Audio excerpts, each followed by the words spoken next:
আজকের মাহফিলের পবিত্র কোরআনের ঐতিহাসিক 3 দিন তাফসীর কোরআন মাহফিলের আজকে প্রথম দিন। আজকের মাহফিলের যোগ্যতম সভাপতি সাহেব এবং মঞ্চে উপবিষ্ট উলামায়ে কেরাম, সম্মুখে বসে থাকা আমার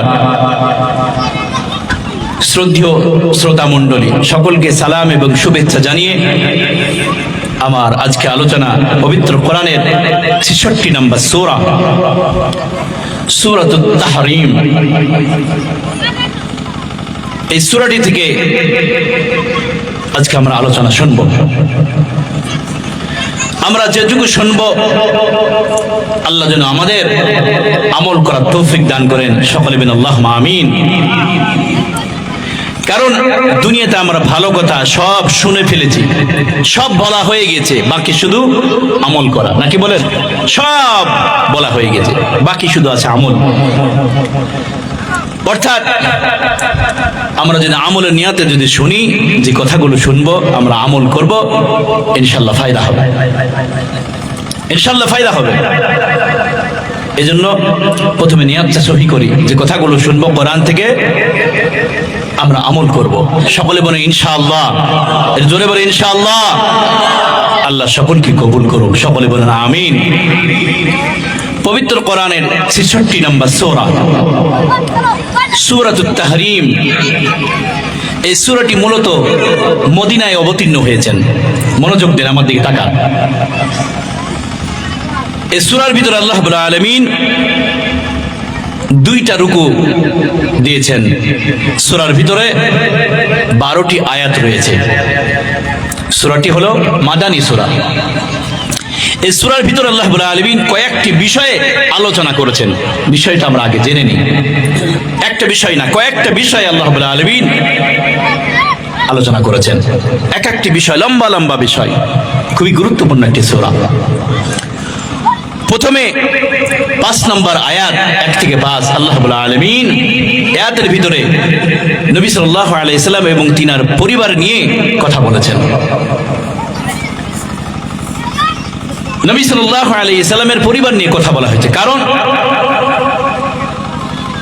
নবী সাল্লাল্লাহু আলাইহি সাল্লাম তিনি প্রতিদিন আসর পরে নিজের স্ত্রীদের সঙ্গে দেখা করার জন্য তিনি যেতেন।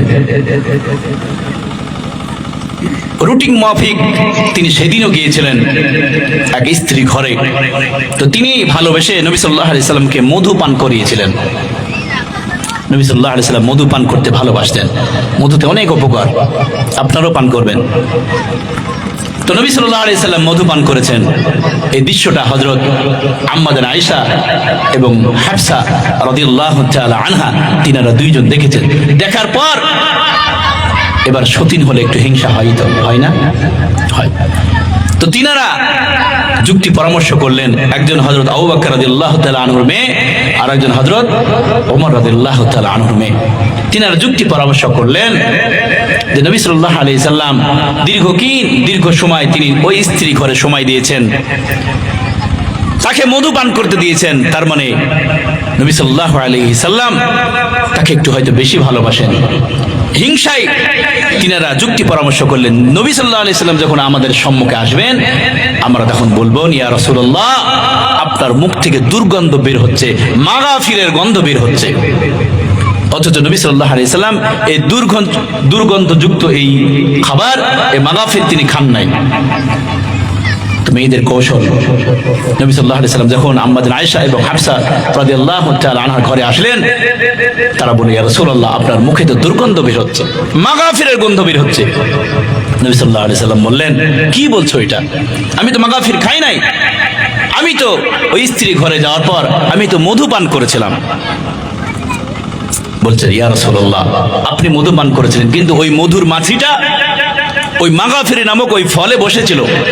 এরপর ওই মাছিটা আবার সেই মৌমাছিতে বসেছিল। এই জন্য মৌমাছিটা ওই মৌচাকে বসার কারণে ওই মধুটা দুর্গন্ধ হয়ে গেছিল। এই জন্য আপনার মুখ দিয়ে দুর্গন্ধ বের হচ্ছে। এটা কৌশল খাটিয়ে তারা এই কথা বলল। নবী সাল্লাল্লাহু আলাইহি সাল্লাম বলছেন, সত্যি তাই? বলল, হ্যাঁ। নবী সাল্লাল্লাহু আলাইহি সাল্লাম বললেন, ঠিক আছে, তাহলে আমি আজ থেকে আর মধু আর পান করব না, আর মধু পান করব না আমি। এই কথা যখন বললেন আল্লাহ রাব্বুল আলামিন এটা পছন্দ করলেন না, পছন্দ করলেন আল্লাহ। কারণ আল্লাহ রাব্বুল আলামিন মধুর ভিতরে অনেক শিফা, অনেক আরোগ্য আল্লাহ রাব্বুল আলামিন দিয়েছেন। আর নবী সাল্লাল্লাহু আলাইহি সাল্লামকে আল্লাহ রাব্বুল আলামিন হারাম করতে বলেন নাই, নিজে থেকে তিনি হারাম করে নিলেন। আল্লাহ এটা পছন্দ করলেন না। আল্লাহ রাব্বুল আলামিন ডাক দিয়ে বললেন, হে নবী, ইয়া আইয়ুহাল্লাযীনা আমানু লিমা তুহাররিমু মা আহাল্লাল্লাহু লাক, ওগো নবী, যেটা আমি হালাল করেছি ওটা আপনি নিজে থেকে হারাম করে নিলেন। কেন আপনি ওটা হারাম করলেন? আমি তো ওটা হালাল করেছি, মধু। ও, আপনি স্ত্রীদেরকে খুশি করার জন্য আপনি ওটা হারাম করলেন। আল্লাহ রাব্বুল আলামিন এটা পছন্দ করলেন না। তো আল্লাহ রাব্বুল আলামিন এরপর আল্লাহ রাব্বুল আলামিন নবী সাল্লাল্লাহু আলাইহি সাল্লামের স্ত্রীদের সম্পর্কে তিনি কথা বললেন যে তোমরা ভুল করেছো, তোমরা তওবা করো, ক্ষমা প্রার্থনা করো। নবী সাল্লাল্লাহু আলাইহি সাল্লামের স্ত্রীদের কথা এরপর বায়ান হয়েছে। এরপর আল্লাহ রাব্বুল আলামিন পবিত্র কোরআনের 6 নম্বর আয়াত, পবিত্র কোরআনের এই সূরা 6 নম্বর আয়াত থেকে আল্লাহ রাব্বুল আলামিন ঈমানদারকে ডাক দিয়ে ঈমানদারকে কিছু পরামর্শ দিয়েছেন। এরপর আল্লাহ রাব্বুল আলামিন কাফেরদেরকে ডেকেও আল্লাহ রাব্বুল আলামিন তিনি কথা বলেছেন যে কাফের মুশরিক তোমরাও শোনো। এরপর আল্লাহ রাব্বুল আলামিন আবার ঈমানদারকে ডাক দিয়ে বলেছেন, হে ঈমানদাররা, তোমরা তওবাতুন নাসুহা, খালিস নিয়তে তওবা করো। ভুল তো হতেই পারে, তোমরা খালিস নিয়তে তওবা করো। এরপর আল্লাহ রাব্বুল আলামিন 4 জন মহিলাদের কথা এই সূরার ভিতরে তিনি বলেছেন। 2 জন মহিলা, তিনারা হচ্ছে নবীদের স্ত্রী, একজন নূহ আলাইহিস সালামের স্ত্রী আর একজন লূত আলাইহিস সালামের স্ত্রী। তো তিনাদের কথা বলেছেন এই জন্যই যে তারা নবীদের স্ত্রী হওয়ার পরেও তারা কিন্তু জান্নাতে হবে না, তারা জাহান্নামী। এই জন্য ভালো ঘরের পিতা যদি ভালো হয়, সন্তান যে ভালো হবে বিষয়টি এমন নয়। নবীর স্ত্রী নূহ আলাইহিস সালামের স্ত্রী, লূত আলাইহিস সালামের স্ত্রী, তিনাদের চরিত্র খারাপ ছিল না, কিন্তু তাদের কিছু ব্যাড রিপোর্ট ছিল। তো 2 জন মহিলার কথা বলেছেন যে তারা নবীর স্ত্রী হওয়ার পরও তারা জাহান্নামী। এবং শেষ সূরাতে, সূরা শেষের দিকে আল্লাহ রাব্বুল আলামিন 2 জন মহিলা কথা তিনি বলেছেন। এক, ফেরাউনের স্ত্রী আসিয়ার সম্পর্কে তিনি বলেছেন যে একজন কাফেরদের ঘরে থাকার পরেও তিনি নিজের ঈমানকে টিকিয়ে রেখেছিলেন, ঈমান তিনি হারা হন নাই। এরপর শেষ আয়াতে আল্লাহ রাব্বুল আলামিন ঈসা আলাইহিস সালামের মা মরিয়ম আলাইহিস সালামের কথা বলেছেন যে তিনিও জান্নাতি। এই সূরাটা পুরা মিলিয়ে এটা ঘটনা। এবার একটা একটা করে বলে লম্বা সময় লাগবে, আমার যতটুকু সময়, যেটা সব থেকে ইম্পর্টেন্ট বিষয় বর্তমানে, সেই বিষয়টা আমি আপনাদের কাছে আজকে আলোচনা করব। পবিত্র কোরআনের 6 নম্বর সূরা, পবিত্র কোরআনের 66 নম্বর সূরা সূরাতুত তাহরিমের 6 নম্বর আয়াত থেকে আলোচনা শুরু করব। আপনারা শুনতে রাজি আছেন তো? শুনতে রাজি আছেন তো? আমল করবেন তো? বলেন ইনশাআল্লাহ। আল্লাহ রাব্বুল আলামিন পবিত্র কোরআনের 66 নম্বর সূরা সূরাতুত তাহরিমের 6 নম্বর আয়াতে আল্লাহ রাব্বুল আলামিন বলছেন, ইয়া আইয়ুহাল্লাযীনা আমানু কু আনফুসাকুম ওয়া আহলিকুম নারা। আল্লাহ রাব্বুল আলামিন বলছেন, ঈমানদাররা তোমরা শোনো। মুফাসসিরগণ লিখেছেন আল্লাহ রাব্বুল আলামিন যখন ঈমানদারকে ডাক দেন, পবিত্র কোরআনে আল্লাহ রাব্বুল আলামিন একবার না 2 বার নয়, পবিত্র কোরআনে আল্লাহ রাব্বুল আলামিন ঈমানদারকে 89 বার ডাক দিয়েছেন। কতবার বললাম? 89 বার আল্লাহ ঈমানদারকে ডাক দিয়েছেন। আল্লাহর মতো মহান সত্তা, তিনি একবার ডাক দিলেই হতো, 2 বার ডাক দিলেই হতো, তিনি 89 বার ডাক দিয়েছেন।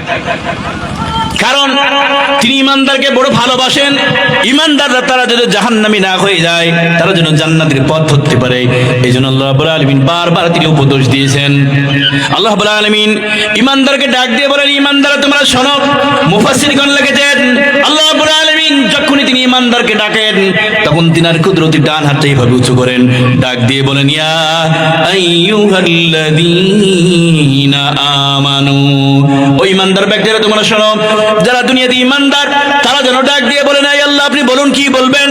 আল্লাহ রাব্বুল আলামিন আলামিন আয়াতের ভিতরে তিনি বলছেন, ঈমানদাররা তোমরা শোনো, তোমরা নিজের জাহান্নামের আগুন থেকে বাঁচো, নিজের জাহান্নামের আগুন থেকে বাঁচো, এবং তোমার সন্তানদেরকে, পরিবারকে, আহলে বরকতদেরকে তোমরা জাহান্নামের আগুন থেকে বাঁচাও। আল্লাহ বলছেন, খুবই ইম্পর্টেন্ট কথা, খুব মনোযোগ দিয়ে শুনবেন। এর ভিতরে অনেক তাফসীর আছে, এই একটা আয়াত নিয়ে তাফসীর করতে 2-3 ঘন্টা লাগবে। তাফসীর তো এমনি বলে না। আয়াতের ভিতরে আল্লাহ কি কি দিয়েছেন, কি বলতে চাইছেন, সব খুঁটে আপনাদেরকে বলতে হবে। আল্লাহ রাব্বুল আলামিন ঈমানদারকে বললেন, ঈমানদার তোমরা শোনো, তোমরা নিজে জাহান্নাম থেকে বাঁচো এবং তোমার পরিবার পরিজনকে জাহান্নাম থেকে বাঁচানোর চেষ্টা করো, তারা যেন জাহান্নামী না হয়ে যায়। পৃথিবীতে অনেক এমন ঈমানদার আছে, নিজে নামাজ পড়ে কিন্তু সন্তানদেরকে বলে না, এমন ঈমানদার নাই। এইভাবে করলে হবে না, নিজেই নামাজ পড়বেন এবং সন্তানদেরকে নামাজ পড়ার জন্য তাদেরকে আদেশ দিতে হবে।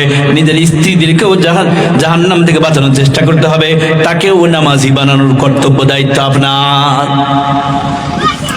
এই জন্য আল্লাহ রাব্বুল আলামিন বলছেন, বান্দা তুমি জাহান্নামের আগুন থেকে নিজেকে প্রথমে বাঁচাও, নিজেকে প্রথমে নিজে বাঁচো, তারপরে পরিবারের কথা ভাবো। এবার নিজের থেকে আপনি যদি বাঁচতে চান, কি কি আমল করতে হবে, জাহান্নাম থেকে বাঁচার জন্য কি কি আমল করতে হবে, আল্লাহ রাব্বুল আলামিন পবিত্র কোরআনে আল্লাহ রাব্বুল আলামিন সব কথা তিনি বলেছেন যে, বান্দা তোমরা শোনো, তোমরা যদি জাহান্নাম থেকে বাঁচতে চাও কি করবে। আল্লাহ রাব্বুল আলামিন পবিত্র কোরআনের 59 নম্বর সূরাতুল হাশরের 18 নম্বর আয়াতে আল্লাহ রাব্বুল আলামিন বলছেন, লা ইস্তাওয়ি আসহাবুন নারি ওয়া আসহাবুল জান্নাহ, আসহাবুল জান্নাতি হুমুল ফাইজুন। আল্লাহ রাব্বুল আলামিন বলছেন, যারা জান্নাতি হবে আর যারা জাহান্নামী হবে এরা কিন্তু একই রকম হবে না। যেমন রাত দিন, সাদা কালো, পুরুষ মহিলা, শিক্ষিত মূর্খ যেমন একই হতে পারে না, ঠিক তদ্রূপ যারা জান্নাতি হবে তারা জাহান্নামী হবে এরা কিন্তু একই রকম হবে না। যারা জান্নাতি হবে এরা হবে সফল, এরা হবে কামিয়াব, এরা হবে চ্যাম্পিয়ন। যারা জাহান্নামী হবে এরা হবে বিফল। আল্লাহ বলছেন, বান্দা জাহান্নাম থেকে নিজেকে প্রথমে বাঁচাও। নিজেকে জাহান্নাম থেকে বাঁচানোর জন্য যে আমলগুলো আল্লাহ রাব্বুল আলামিন দিয়েছেন সে আমলগুলো করতে হবে। আল্লাহ রাব্বুল আলামিন পবিত্র কোরআনে তিনি বলেছেন, ইয়া আইয়ুহাল্লাযীনা আমানু লা তুলহিকুম আমওয়ালুকুম ওয়ালা আওলাদুকুম আন যিকরিল্লাহ ওয়া মান ইয়াফআল যালিকা ফাউলাইকা হুমুল খাসিরুন। জোরে বলুন আল্লাহু আকবার। এটা সূরা মুনাফিকুন 28 নম্বর পারা 14 নম্বর পৃষ্ঠা 10 নম্বর লাইনের 9 নম্বর আয়াত। এটা তাফসীর কোলন, তাফসীর মারফিউল কোরআন, তাফসীর তাবারি, তাফসীর কুরতুবী, তাফসীর ইজাহুত তাফাসির, তাফসীর ইবনে কাসির। তাফসীর ইবনে কাসির থেকে শোনাচ্ছি, আল্লাহ রাব্বুল আলামিন ঈমানদারকে ডাক দিয়ে বলেন, ঈমানদাররা তোমরা শোনো, যারা দুনিয়াতে ঈমানদার তারা যদি বলে আল্লাহ বলুন কি বলবেন। আল্লাহ রাব্বুল আলামিন বলছে, বান্দারে দুনিয়াতে যাওয়ার পরে সম্পদের পেছনে ছুটে, মালের পেছনে ছুটে, চাকরির পেছনে ছুটে, ওই ব্যবসার পেছনে ছুটে, ওই খেতের পেছনে ছুটে, খবরদার তোমার রবকে যেন তুমি ভুলে যেও না। আল্লাহ বলছে, বান্দা দুনিয়াতে যাওয়ার পরে সারাদিন সম্পদের পেছনে ছুটলে, চাকরির পেছনে ছুটে, মালের পেছনে ছুটলে, সংসারের পেছনে ছুটলে, সন্তানরা কিভাবে মানুষ হবে এই চিন্তায় তুমি সারাদিন ফিকির করলে, একবারও মসজিদে গিয়ে আল্লাহকে সিজদা দিলে না। আল্লাহ বলছে, বান্দা এই ভুল কাজ করো না, এই ভুল কাজ করো না বান্দা। আল্লাহ এই কথা কেন বললেন? এই আয়াতটা পৃথিবীর প্রতিটা মানুষের সাথে মিলিয়ে দেখুন তো। প্রতিটা মানুষ আজকে আমরা দুনিয়া নিয়ে ব্যস্ত, কেউ সংসার নিয়ে ব্যস্ত, কেউ চাকরি নিয়ে ব্যস্ত, কেউ ব্যবসা নিয়ে ব্যস্ত, কেউ ক্ষেত খামার নিয়ে ব্যস্ত, কেউ নিজের কেরিয়ার নিয়ে ব্যস্ত। এই ব্যস্ততার কারণে অনেক এমন মানুষ আছে তারা এক ওয়াক্ত মসজিদে এসে নামাজ পড়ে না। এমন মানুষ সামনে নাই, এ বাবা নাই? আল্লাহু আকবার। সারাদিন ব্যস্ত থাকে, ব্যস্ততার কারণে একবার নামাজ পড়তে আসে না। আল্লাহ বলছে, বান্দা এই ভুল কাজ করো না, তাহলে তুমি জাহান্নাম থেকে বাঁচতে পারবে না। জাহান্নাম থেকে যদি বাঁচতে চান তাহলে আল্লাহ রাব্বুল আলামিন যে কথাগুলো আল্লাহ রাব্বুল আলামিন আমাদেরকে বলেছেন ওই কথাগুলো অনুসরণ করে চলতে হবে, অনুকরণ করে চলতে হবে, তাহলে আমরা জাহান্নাম থেকে বাঁচতে পারবো। আল্লাহ রাব্বুল আলামিন পবিত্র কোরআনে সুন্দর তিনি কথা বলেছেন। আল্লাহ রাব্বুল আলামিন শোনাচ্ছেন, আলিয়াউমা তুজজা কুল্লু নাফসিন বিমা কাসাবাত লা যুলমাল ইয়াউম ইন্নাল্লাহা সারিউল হিসাব।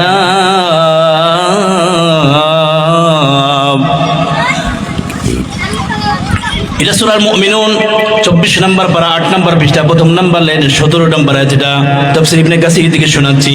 আল্লাহ রাব্বুল আলামিন বলছেন হাশরের ময়দানে এমন দিন হবে, আল্লাহ রাব্বুল আলামিন বলছেন ওই দিন কোনো মানুষের উপরে জুলুম করা হবে না, অত্যাচার করা হবে না, অবিচার করা হবে না। দুনিয়াতে যে ব্যক্তি যেভাবে আমল করবে আল্লাহ বলছেন ওইভাবেই তাকে প্রতিদান দেওয়া হবে। যতটুকু দুনিয়াতে আমল করবে অতটুকুই প্রতিদান দেওয়া হবে তাকে। আল্লাহ রাব্বুল আলামিন পবিত্র কোরআনের 99 নম্বর সূরাতুল জিলজালের ভিতরে আল্লাহ রাব্বুল আলামিন বলেন, ফামান ইয়ামাল মিসকালা যাররাতিন খায়রান ইয়ারা ওয়া মান ইয়ামাল মিসকালা যাররাতিন শাররান ইয়ারা। আল্লাহ রাব্বুল আলামিন বলেন দুনিয়াতে কেউ যদি সামান্য পরিমাণ নেকির কাজ করে কিয়ামতের দিন আল্লাহ বলছেন আমি তার বদলা দিয়ে দেব। দুনিয়াতে কেউ যদি সামান্য পরিমাণ গুনার কাজ করে হাশরের ময়দানে তার প্রতিফল তাকে ভোগ করতে হবে, কেউ ছাড় পাবে না। এই জন্য দুনিয়াতে ভেবেচিন্তে কাজ করতে হবে, ভেবেচিন্তে কাজ করতে হবে। আমি যে কাজগুলো করছি এটা আমি জান্নাতে যেতে পারবো তো, ভাবতে হবে নিজের জীবন নিয়ে। আল্লাহ রাব্বুল আলামিন পবিত্র কোরআনে সুন্দর করে তিনি বলেছেন, ইয়া আইয়ুহাল্লাযীনা আমানুত্তাকুল্লাহা ওয়াল তানজুর নাফসুম মা কদ্দামাত লিগাদ। আল্লাহ রাব্বুল আলামিন বলেন ঈমানদার ব্যক্তিরা তোমরা শোনো, তোমরা আল্লাহকে ভয় করো, কারণ আল্লাহর ভয় যদি অন্তরের ভিতরে থাকে আল্লাহ রাব্বুল আলামিন বলেন দুনিয়ার সমস্ত গুনাহ থেকে তোমাকে নিজেকে বাঁচিয়ে রাখতে পারবে।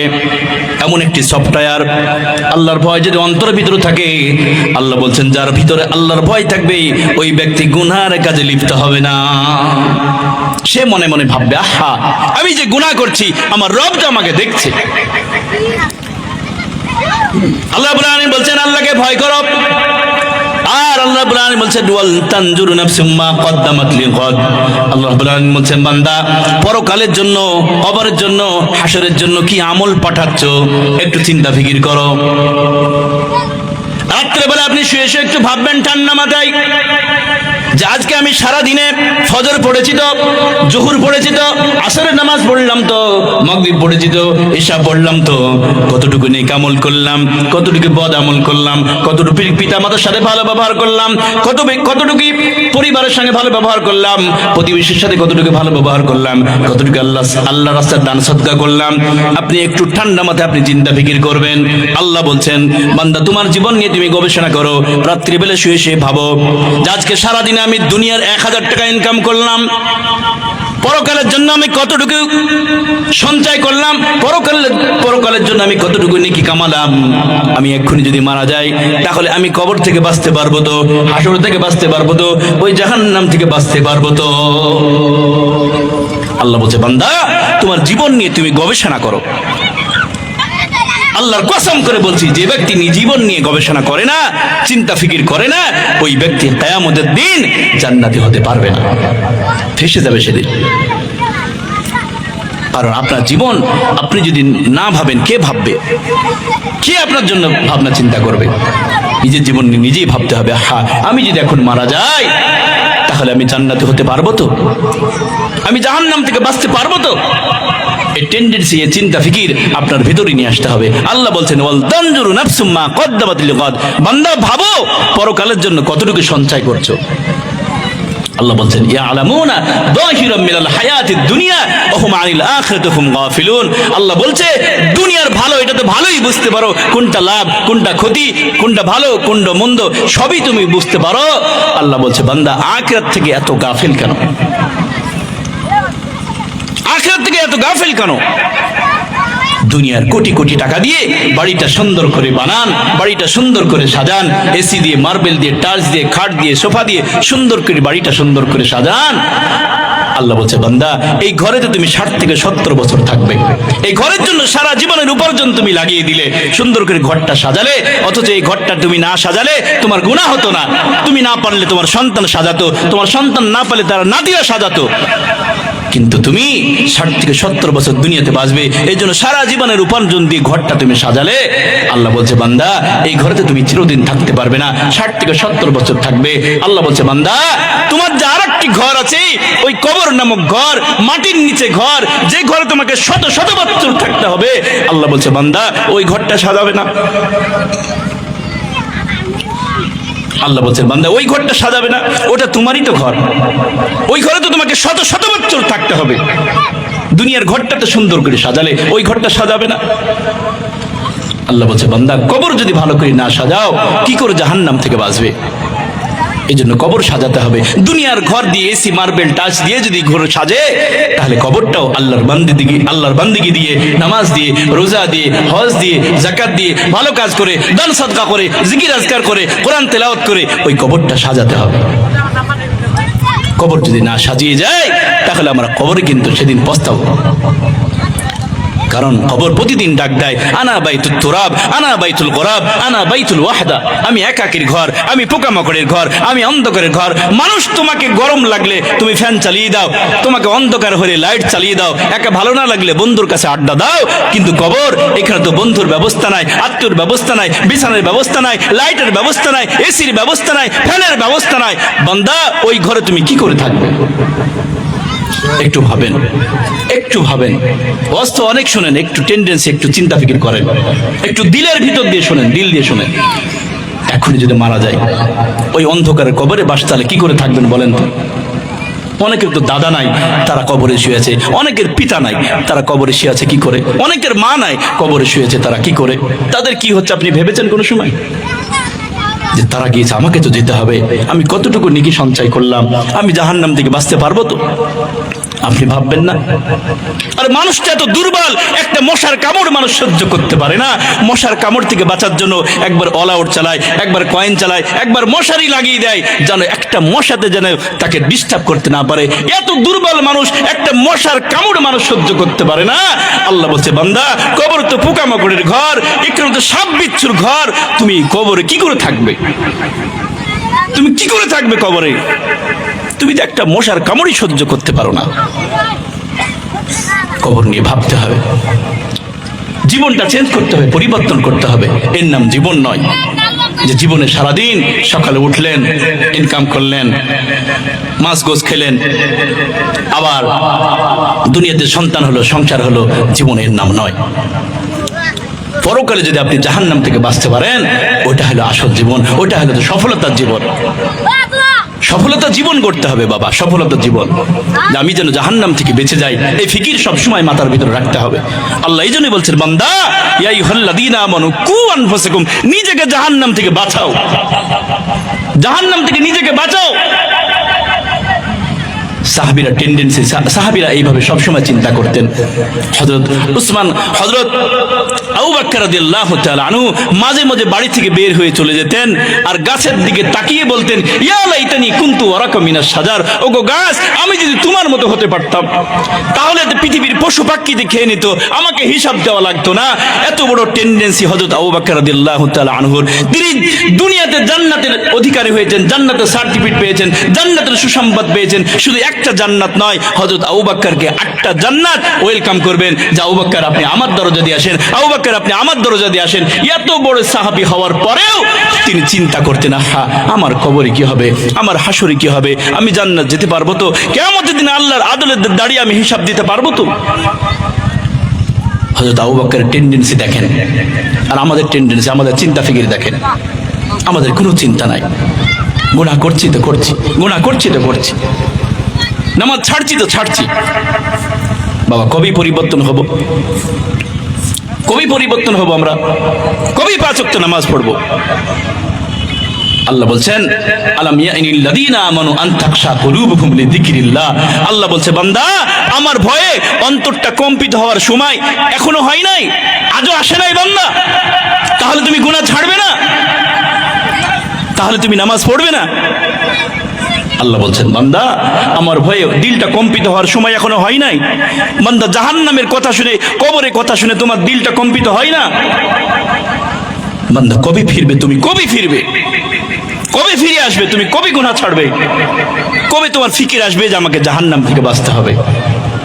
আল্লাহ বলছেন আরবি কিতাবের ভিতরে একটা ছোট্ট ঘটনা আছে, আমি ঘটনা বলি না তো মূলত এই ঘটনা বললে হয়তো কারো দিলে লাগতে পারে। যুবক ভাইরা কান খাড়া করে শোনো, এই জন্য কথাটা বলছি, দিলে কান দিয়ে শোনো। রাশিয়ার সামারকান্দের একজন বিখ্যাত ওলি ছিলেন, তার নাম হলো ফুজাইল ইবনে আয়াজ। তো তিনি যুবক বয়সে তিনি কিন্তু আল্লাহর ওলি ছিলেন না, তিনি ছিলেন একজন ডাকাতের সর্দার, বিশাল বড় ডাকাতের সর্দার। তার নাম শুনে এলাকার মানুষ তারা কাঁপতো ভয়ে।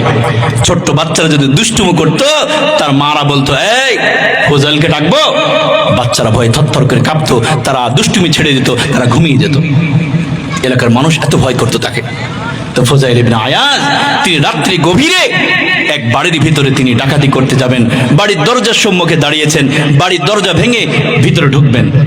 এমত অবস্থায় ওই বাড়ির মালিক পবিত্র কোরআনের এই সূরা হাদীদের এই আয়াতটা তিলাওয়াত করছিলেন, আলাম ইয়াইনিল লাযীনা আমানু আন তাখশা কুলুবুহুম লিযিকরিল্লাহ।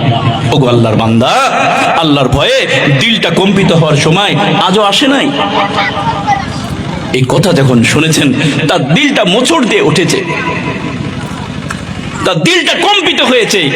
তিনি সেখানে দাঁড়িয়ে গেলেন, দাঁড়িয়ে গেলেন, পিছনে ফিরে আসলেন, উপর দিকে দুটো হাত উঁচু করে আল্লাহকে ডাক দিয়ে বলেন বালা ইয়া রাব্বি কদ আনা, আই মাওলা সময় হয়েছে মাওলা, দিলাম ওই অসভ্যতার জিন্দেগি ছেড়ে, দিলাম ওই গুনাহগার জিন্দেগি ছেড়ে, দিলাম ওই ডাকাতির জিন্দেগি ছেড়ে, আজকে আমি তওবা করি, আমি তোমার পথে ফিরে আসলাম। ফুজাইল ইবনে আয়াজ, ঘটনা এখনো শেষ হয় নাই। তো তিনি ওই রাত্রে বেলায় তিনি আল্লাহর কাছে মনে মনে তওবা তো করলেন, কিন্তু মনের ভিতরে বড় আশা আল্লাহর কাছে একটু কান্না করব, দিলটা জাম হয়ে আছে, অন্তরটা ময়লাতে জাম হয়েছে, একটু আল্লাহর কাছে কান্না করে দিলটা একটু পরিষ্কার করব। তিনি ভাবছেন রাত্রে বেলায় কোথায় বা যাই, একটা বিরান ঘর, একটা পুরানো বাড়ি যেখানে মানুষ বসবাস করতো না, একটা ভাঙা বাড়ি, সেই বাড়িতে তিনি ঢুকলেন। ঢোকার পর ওই বাড়িতে যখন ঢুকবেন এমন তো অবস্থা দেখা গেল কিছু পথিক ওই বাড়ির ভিতরে রাস্তায় চলছিল, গভীর রজনীতে তারা ওই বাড়ির ভিতরে আরাম করছে যে এখন আর কোথায় যাব। ব্যবসায়িক মানুষ টাকা পয়সা নিয়ে গভীর রজনীতে তারা সেই ঘরের ভিতরে শুয়ে আছে। আর শুয়ে থাকার কারণে তারা কিন্তু ঘুমিয়ে যায় না, গভীর রজনীতে তারা একে একে বলা বলি করছে, এই সাবধান, এলাকায় ফুজাইল আছে, বড় ডাকাত, যদি সে জানতে পারে আমরা এখানে আছি আমাদের মালগুলো সব লুণ্ঠন করে নেবে, খবরদার ঘুমাবে না, সাবধান। এই কথা শোনার পর ফুজাইল ইবনে আয়াজ তার কলিজাটা মোচড় দিয়ে উঠলো। তিনি আল্লাহর কাছে দাঁড়িয়ে সেখানে কাঁদতে লাগলেন, আল্লাহকে ডাক দিয়ে বলেন আল্লাহ তুমি আমাকে এত নিকৃষ্ট করে বানিয়েছো, এলাকার সন্তানরা ছোট ছেলেরাও আমাকে ভয় পায়, একজন পথিক সেও আমাকে ভয় পাচ্ছে, আল্লাহ আমি এই জমিন আর থাকবো না। তিনি রাশিয়ার সামারকান্দের জমিন থেকে তিনি পরবর্তীতে তুমি হিজরত করে মক্কাতে বাকি জীবনটা কাটিয়ে দিয়েছেন। এমন তওবা করেছিলেন, এত আল্লাহকে ডেকেছিলেন, এত তওবা করেছিলেন, এত জিকির করেছিলেন, এত আল্লাহর কাছে তিনি ইবাদত করেছিলেন। দুনিয়ার মধ্যে বড় ওলিদের ভিতরে আল্লাহ রাব্বুল আলামিন তিনাকে সমান করে দিয়েছেন। বলেন না সুবহানাল্লাহ। যুবক ভাই ফিরে এসো, আমরা তো ডাকাত নয়, আমরা তো চোর নয়, আমাদের পিতা তারা তো মুসলমান, দাদারা মুসলমান, আমরাও মুসলমান, তাহলে তারা যদি পরিবর্তন হতে পারে একজন ডাকাতের সর্দার, তাহলে আমরা কেন হতে পারবো না? এজন্য ফিরে আসো। যে কথা বলছিলাম, জাহান্নাম থেকে বাঁচার জন্য ফিকির করতে হবে, জাহান্নামে বাঁচার ফিকির করতে হবে, কবর থেকে বাঁচার ফিকির করতে হবে। সাহাবীদের জীবনগুলো আমাদেরকে দেখতে হবে, তাদের জীবনগুলো ফলো করতে হবে। হযরত উসমান রাদিয়াল্লাহু তাআলা আনহু কবর দেখলে তিনি এত বেশি কাঁদতেন, এত বেশি কান্না করতেন, হাত্তা ইয়াবুল্লা লিহিয়াতিহি, কাঁদতে কাঁদতে তার দাড়ি মোবারকগুলো ভিজে যেত। সাহাবীরা প্রশ্ন করতেন, আমিরুল মুমিনিন আপনি কবর দেখলে এত কাঁদেন কেন? তিনি বলতেন, ওগো আমার সাথীরা, আমার নবী বলেছেন কবরের মতো ভয়ঙ্কর জায়গা পৃথিবীতে আর কোথাও নাই। কবর দেখলে আমার বড় ভয় হয়। কবর হলো আখিরাতের প্রথম ঘাঁটি। এখানে কেউ যদি পার হয়ে যায় বাকি সব জায়গায় পার হয়ে যাবে, আর কবরে কেউ যদি আটকে যায় বাকি সব জায়গায় আটকে যাবে। এই জন্য কবর দেখলে আমার বড় ভয় হয়, না জানি কবরে আমার কি হয়। হযরত উসমান রাদিয়াল্লাহু তাআলা আনহু তিনি কবর দেখলে হাউমাউ করে তিনি কান্না করতেন, হাউমাউ করে তিনি কান্না করতেন, হাউমাউ করে তিনি কান্না করতেন। কাঁদতে কাঁদতে দাড়ি মুবারক গুলো ভিজে যেত। আমরা তো কত মানুষকে আমরাও কবরে মাটি দিই, কবরে শায়িত করি, কত মানুষকে মৃত্যু হতে দেখি, কত মানুষকে অ্যাক্সিডেন্ট হয়ে মরতে দেখি, কত মানুষের জানাজায় শরীক হয়, কত মানুষকে আমরা নিজে শেষ গোসল করাই, কাপন পড়াই, আমরা কবরে শায়িত করি। এরপরে আমাদের জীবনের কোনো পরিবর্তন নাই, কোনো পরিবর্তন। গুনাহ করছি তো করছি, গুনাহ ছাড়তে হবে বাবা। দুনিয়া চিরস্থায়ী জায়গা নয়, এখান থেকে আমাদেরকে সকলকে বিদায় নিয়ে চলে যেতে হবে। এই জন্য কবি বলছেন, একদিন মাটির ভিতরে হবে ঘরে মন আমার, কেন বাঁধো দালান ঘর রে মন আমার, কেন বাঁধো দালান ঘর। প্রাণ পাখি উড়ে যাবে পিঞ্জর ছেড়ে,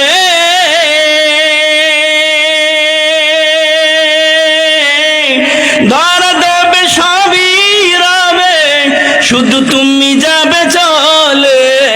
ওই বন্ধু বান্ধব যত মাতা পিতা তারাও শুদ্ধ, বন্ধু বান্ধব যত মাতা পিতা তারাও শুদ্ধ, সকলে হবে তোমার পরে মন আমার, কেন বাঁধো দালান ঘর রে মন আমার, কেন বাঁধো দালান ঘর।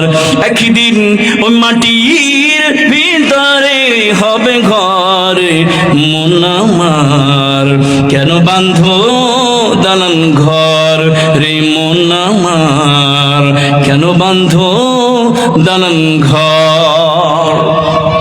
এই জন্য দুনিয়ার ঘরটা শুধু সাজালে হবে না, আমাদেরকে পরকাল সাজাতে হবে, আখিরাত সাজাতে হবে, তাহলে আমরা জাহান্নাম থেকে বাঁচতে পারবো।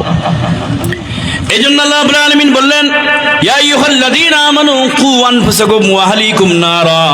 আল্লাহ রাব্বুল আলামিন বলেন, বান্দারে, এই ইমানদার ব্যক্তিরা তোমরা শোনো, নিজের জাহান্নাম থেকে বাঁচো এবং সন্তানদেরকে, আহলি বর্গদেরকে, নিজের সন্তানকে, স্ত্রীকে, পরিবারকে, তাদেরকে জাহান্নাম থেকে বাঁচানোর ফিকির করো। নিজে তো বাঁচলাম আমল করে, এবার নিজের সন্তানদেরকেও বাঁচানোর ফিকির করতে হবে যে সন্তানরা কিভাবে জাহান্নাম থেকে বাঁচবে।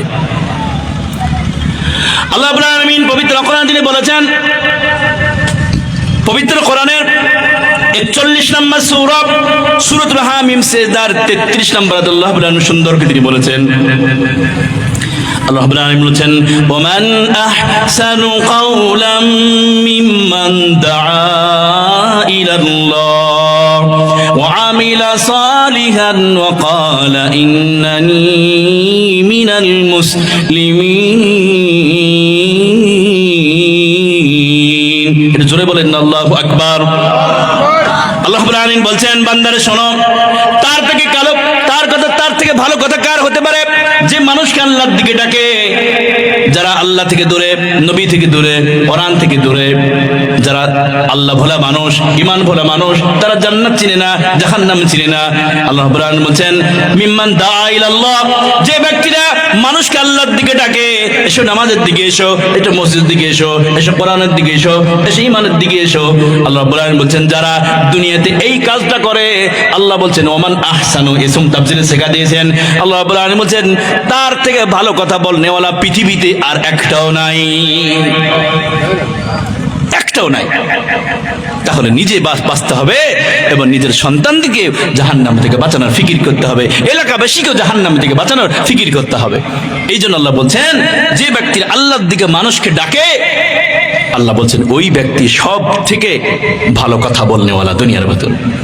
ওমান আহসানু, ইসম তাফসীরে শেখা কখন ব্যবহার করা হয় আলেমদেরকে জিজ্ঞাসা করবে।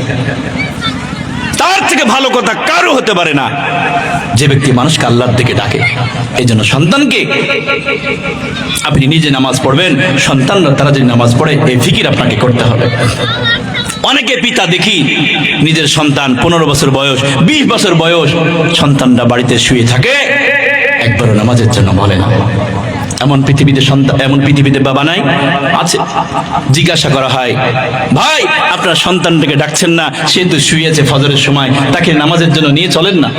সে বলে, আহা সন্তানটা ঘুমাচ্ছে, ঘুমাক না, শীতের সময় ডাকবো, ঠান্ডা পানি দিয়ে উজু করলে তার তো ঠান্ডা লেগে যাবে, তার তো কষ্ট হবে, ঘুমাক, আর একটু ঘুমাক, বেলা হলে উঠবে।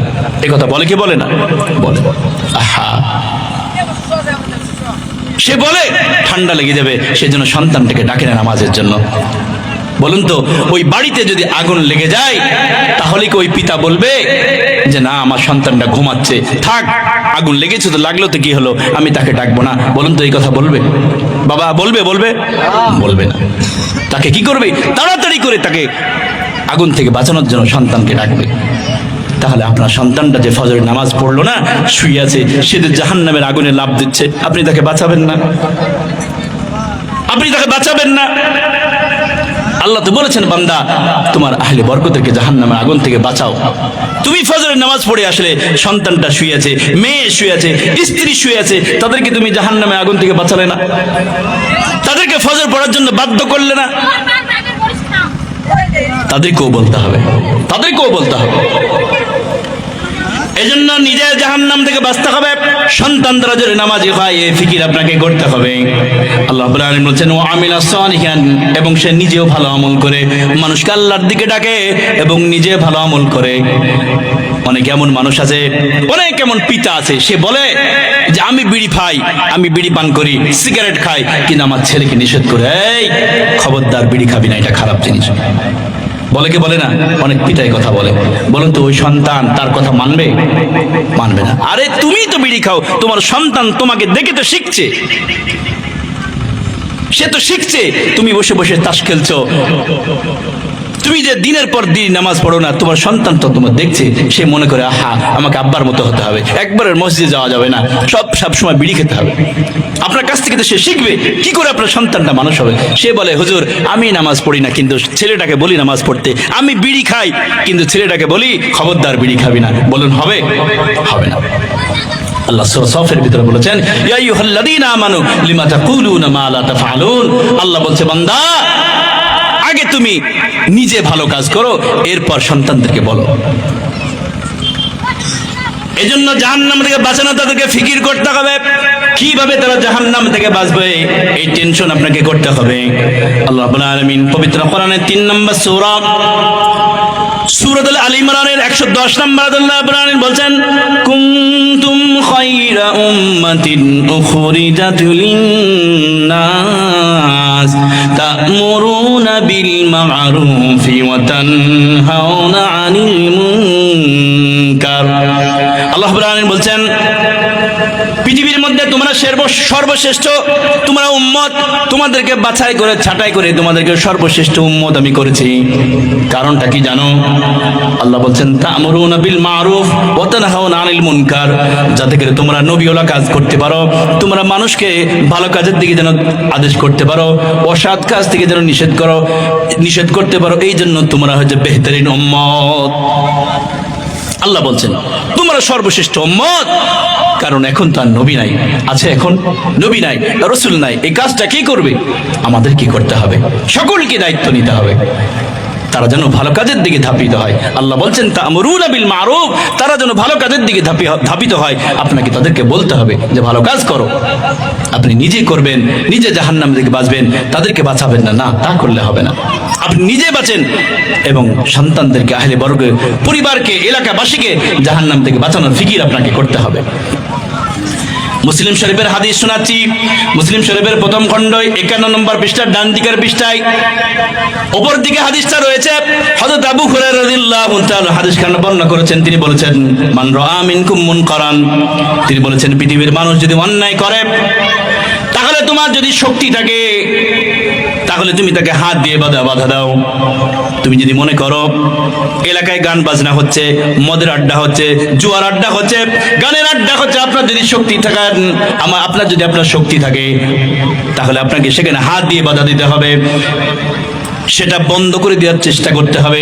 যদি আপনি না পারেন ফাবিলিসানি, তাহলে আপনি মুখ দিয়ে বলেন, ভাই এই অন্যায় কাজটা তোমরা করো না, এটা অন্যায় কাজ, খবরদার আমাদের এলাকায় অশরীরী কাজ আমরা হতে দেব না, গান বাজনা, মদের আড্ডা, জুয়ার আড্ডা আমরা এটা হতে দেব না, খবরদার তোমরা এই কাজ করবে না, মুখ দিয়ে বলতে হবে।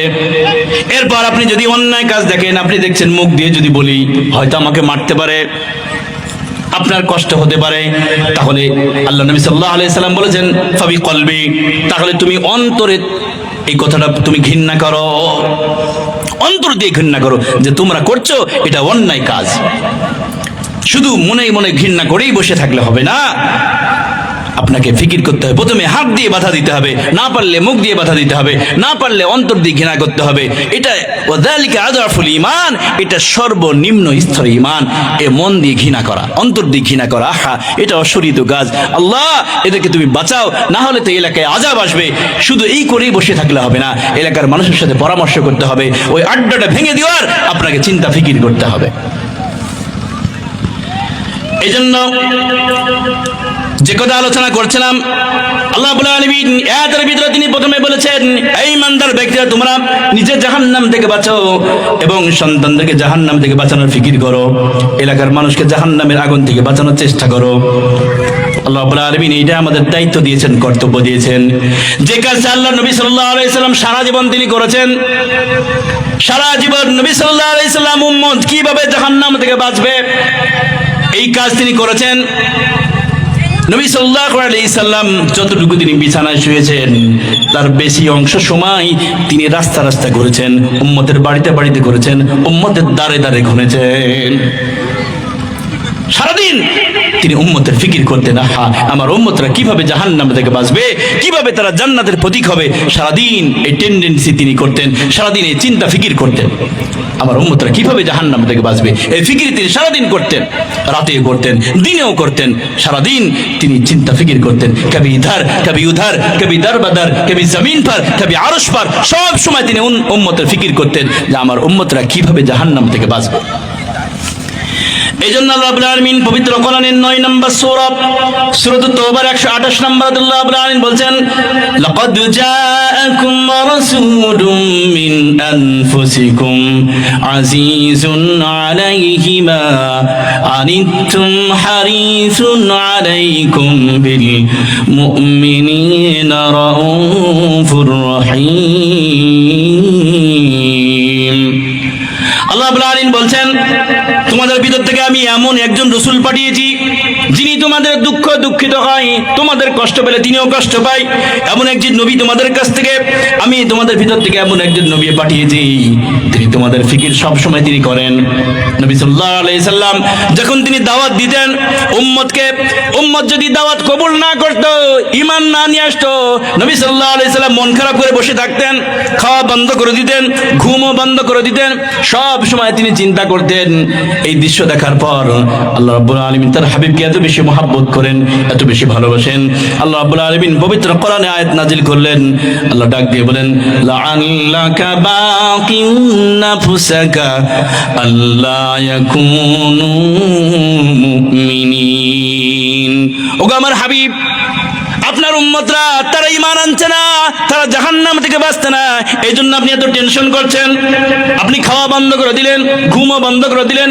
না নবী, আপনি এমন করবেন না, আপনি শুধু আপনার কাজ চালিয়ে যান, আপনার ডিউটি পালন করেন, বাকিটা আমি দেখছি। নবী সাল্লাল্লাহু আলাইহি সাল্লাম উম্মতের ফিকির এত বেশি করতেন, এত বেশি তিনি ফিকির করতেন, এত চিন্তা করতেন। আম্মা জানা আয়েশা রাদিয়াল্লাহু তাআলা আনহা তিনি বলেছেন, নবী সাল্লাল্লাহু আলাইহি সাল্লাম তিনি উম্মতের জন্য কত কষ্ট তিনি করেছেন। নবী সাল্লাল্লাহু আলাইহি সাল্লাম বড় অসুস্থ, তিনি হাঁটতে পারছেন না, এমন জ্বর আসে যে নবী সাল্লাল্লাহু আলাইহি সাল্লাম তিনি কম্বল মড়িয়ে তিনি শুয়ে আছেন। আম্মা জান খাদিজা রাদিয়াল্লাহু তাআলা আনহা সুন্দর করে কম্বল মড়িয়ে দিয়ে নবী সাল্লাল্লাহু আলাইহি সাল্লামকে ঢেকে দিয়েছেন। তিনি জ্বরে থরথর করে কাঁপছেন, শুয়ে আছেন। আল্লাহ রাব্বুল আলামিন ডাক দিয়ে বলেন, হাবিব আপনি শুয়ে পড়লেন, আপনি ঘুমিয়ে গেলেন, অথচ এখন আমার কোটি কোটি বান্দা তারা জাহান্নাম থেকে বাঁচতে পারে নাই, তারা আল্লাহকে চিনতে পারে নাই। ওগো হাবিব আপনি শুয়ে পড়লে তো হবে না। ইয়া আইয়ুহাল মুদ্দাসসির কুম ফাআনদির, ওগো নবী আপনি উঠেন, আপনি তাদেরকে আল্লাহর ভয় দেখান, তাদেরকে জাহান্নাম থেকে বাঁচানোর ফিকির করুন, আপনি উঠেন। নবী সাল্লাল্লাহু আলাইহি সাল্লাম ওই জ্বর অবস্থায় কাঁপতে কাঁপতে তিনি যে উঠলেন তো উঠলেন। দীর্ঘ 23 বছর এমন মেহনত করেছেন, এমন মেহনত করেছেন, অন্য নবীরা 23,000 বছরও এত মেহনত করতে পারবেন না। দিনকে দিন, রাতকে রাত শুধু উম্মতের মেহনত করেছেন, উম্মতকে জাহান্নাম থেকে বাঁচানোর ফিকির করেছেন। আম্মা জানা আয়েশা রাদিয়াল্লাহু তাআলা আনহা তিনি বলেছেন, আমাদের বাড়িতে এমন অবস্থা ছিল 3 মাস পর্যন্ত আমাদের উনানে আঘাতে আগুন জ্বলে নাই, আমরা আগুন দিয়ে বানানো খাবার আমরা খাই নাই, খেজুর আর পানি দিয়ে খেয়ে আমাদের জীবনটা চালাতাম। এত ক্ষুধার্ত ছিলাম আমরা, এত ক্ষুধার্ত ছিলাম। তিনি বলছেন আমাদের বাড়িতে বাতি জ্বালানোর জন্য, লম্প জ্বালানোর জন্য, আলো জ্বালানোর জন্য একটু তেলও ছিল না, যদি থাকতো এত ক্ষুধার্ত ছিলাম আমরা ওই তেলও পান করে নিতাম। এত কষ্টের ভিতরে নবী সাল্লাল্লাহু আলাইহি সাল্লাম তিনি নিজের পরিবারকে রাখার পরেও উম্মতের ফিকির তিনি ভুলে যান নাই।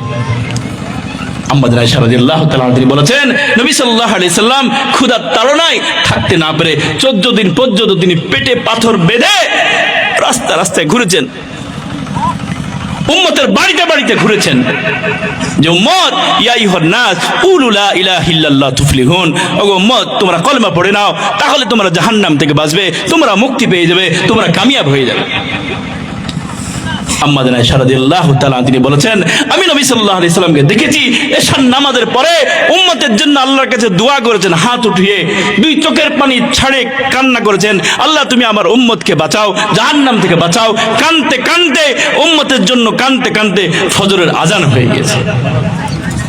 এমন ফিকির তিনি করেছেন, উম্মতকে বাঁচানোর ফিকির করেছেন। এত ফিকির কে করবে, এত মুহাব্বত কে করবে আপনার জন্য? নবী সাল্লাল্লাহু আলাইহি সাল্লাম সারা জীবন তিনি উম্মতের ফিকির করেছেন কিভাবে তারা জাহান্নাম থেকে বাঁচবে। আমরা কতটুকু ফিকির করছি? এই আয়াতের পরে তিনি এমন ভাবে আমল করেছেন, আমাদের আমল কই?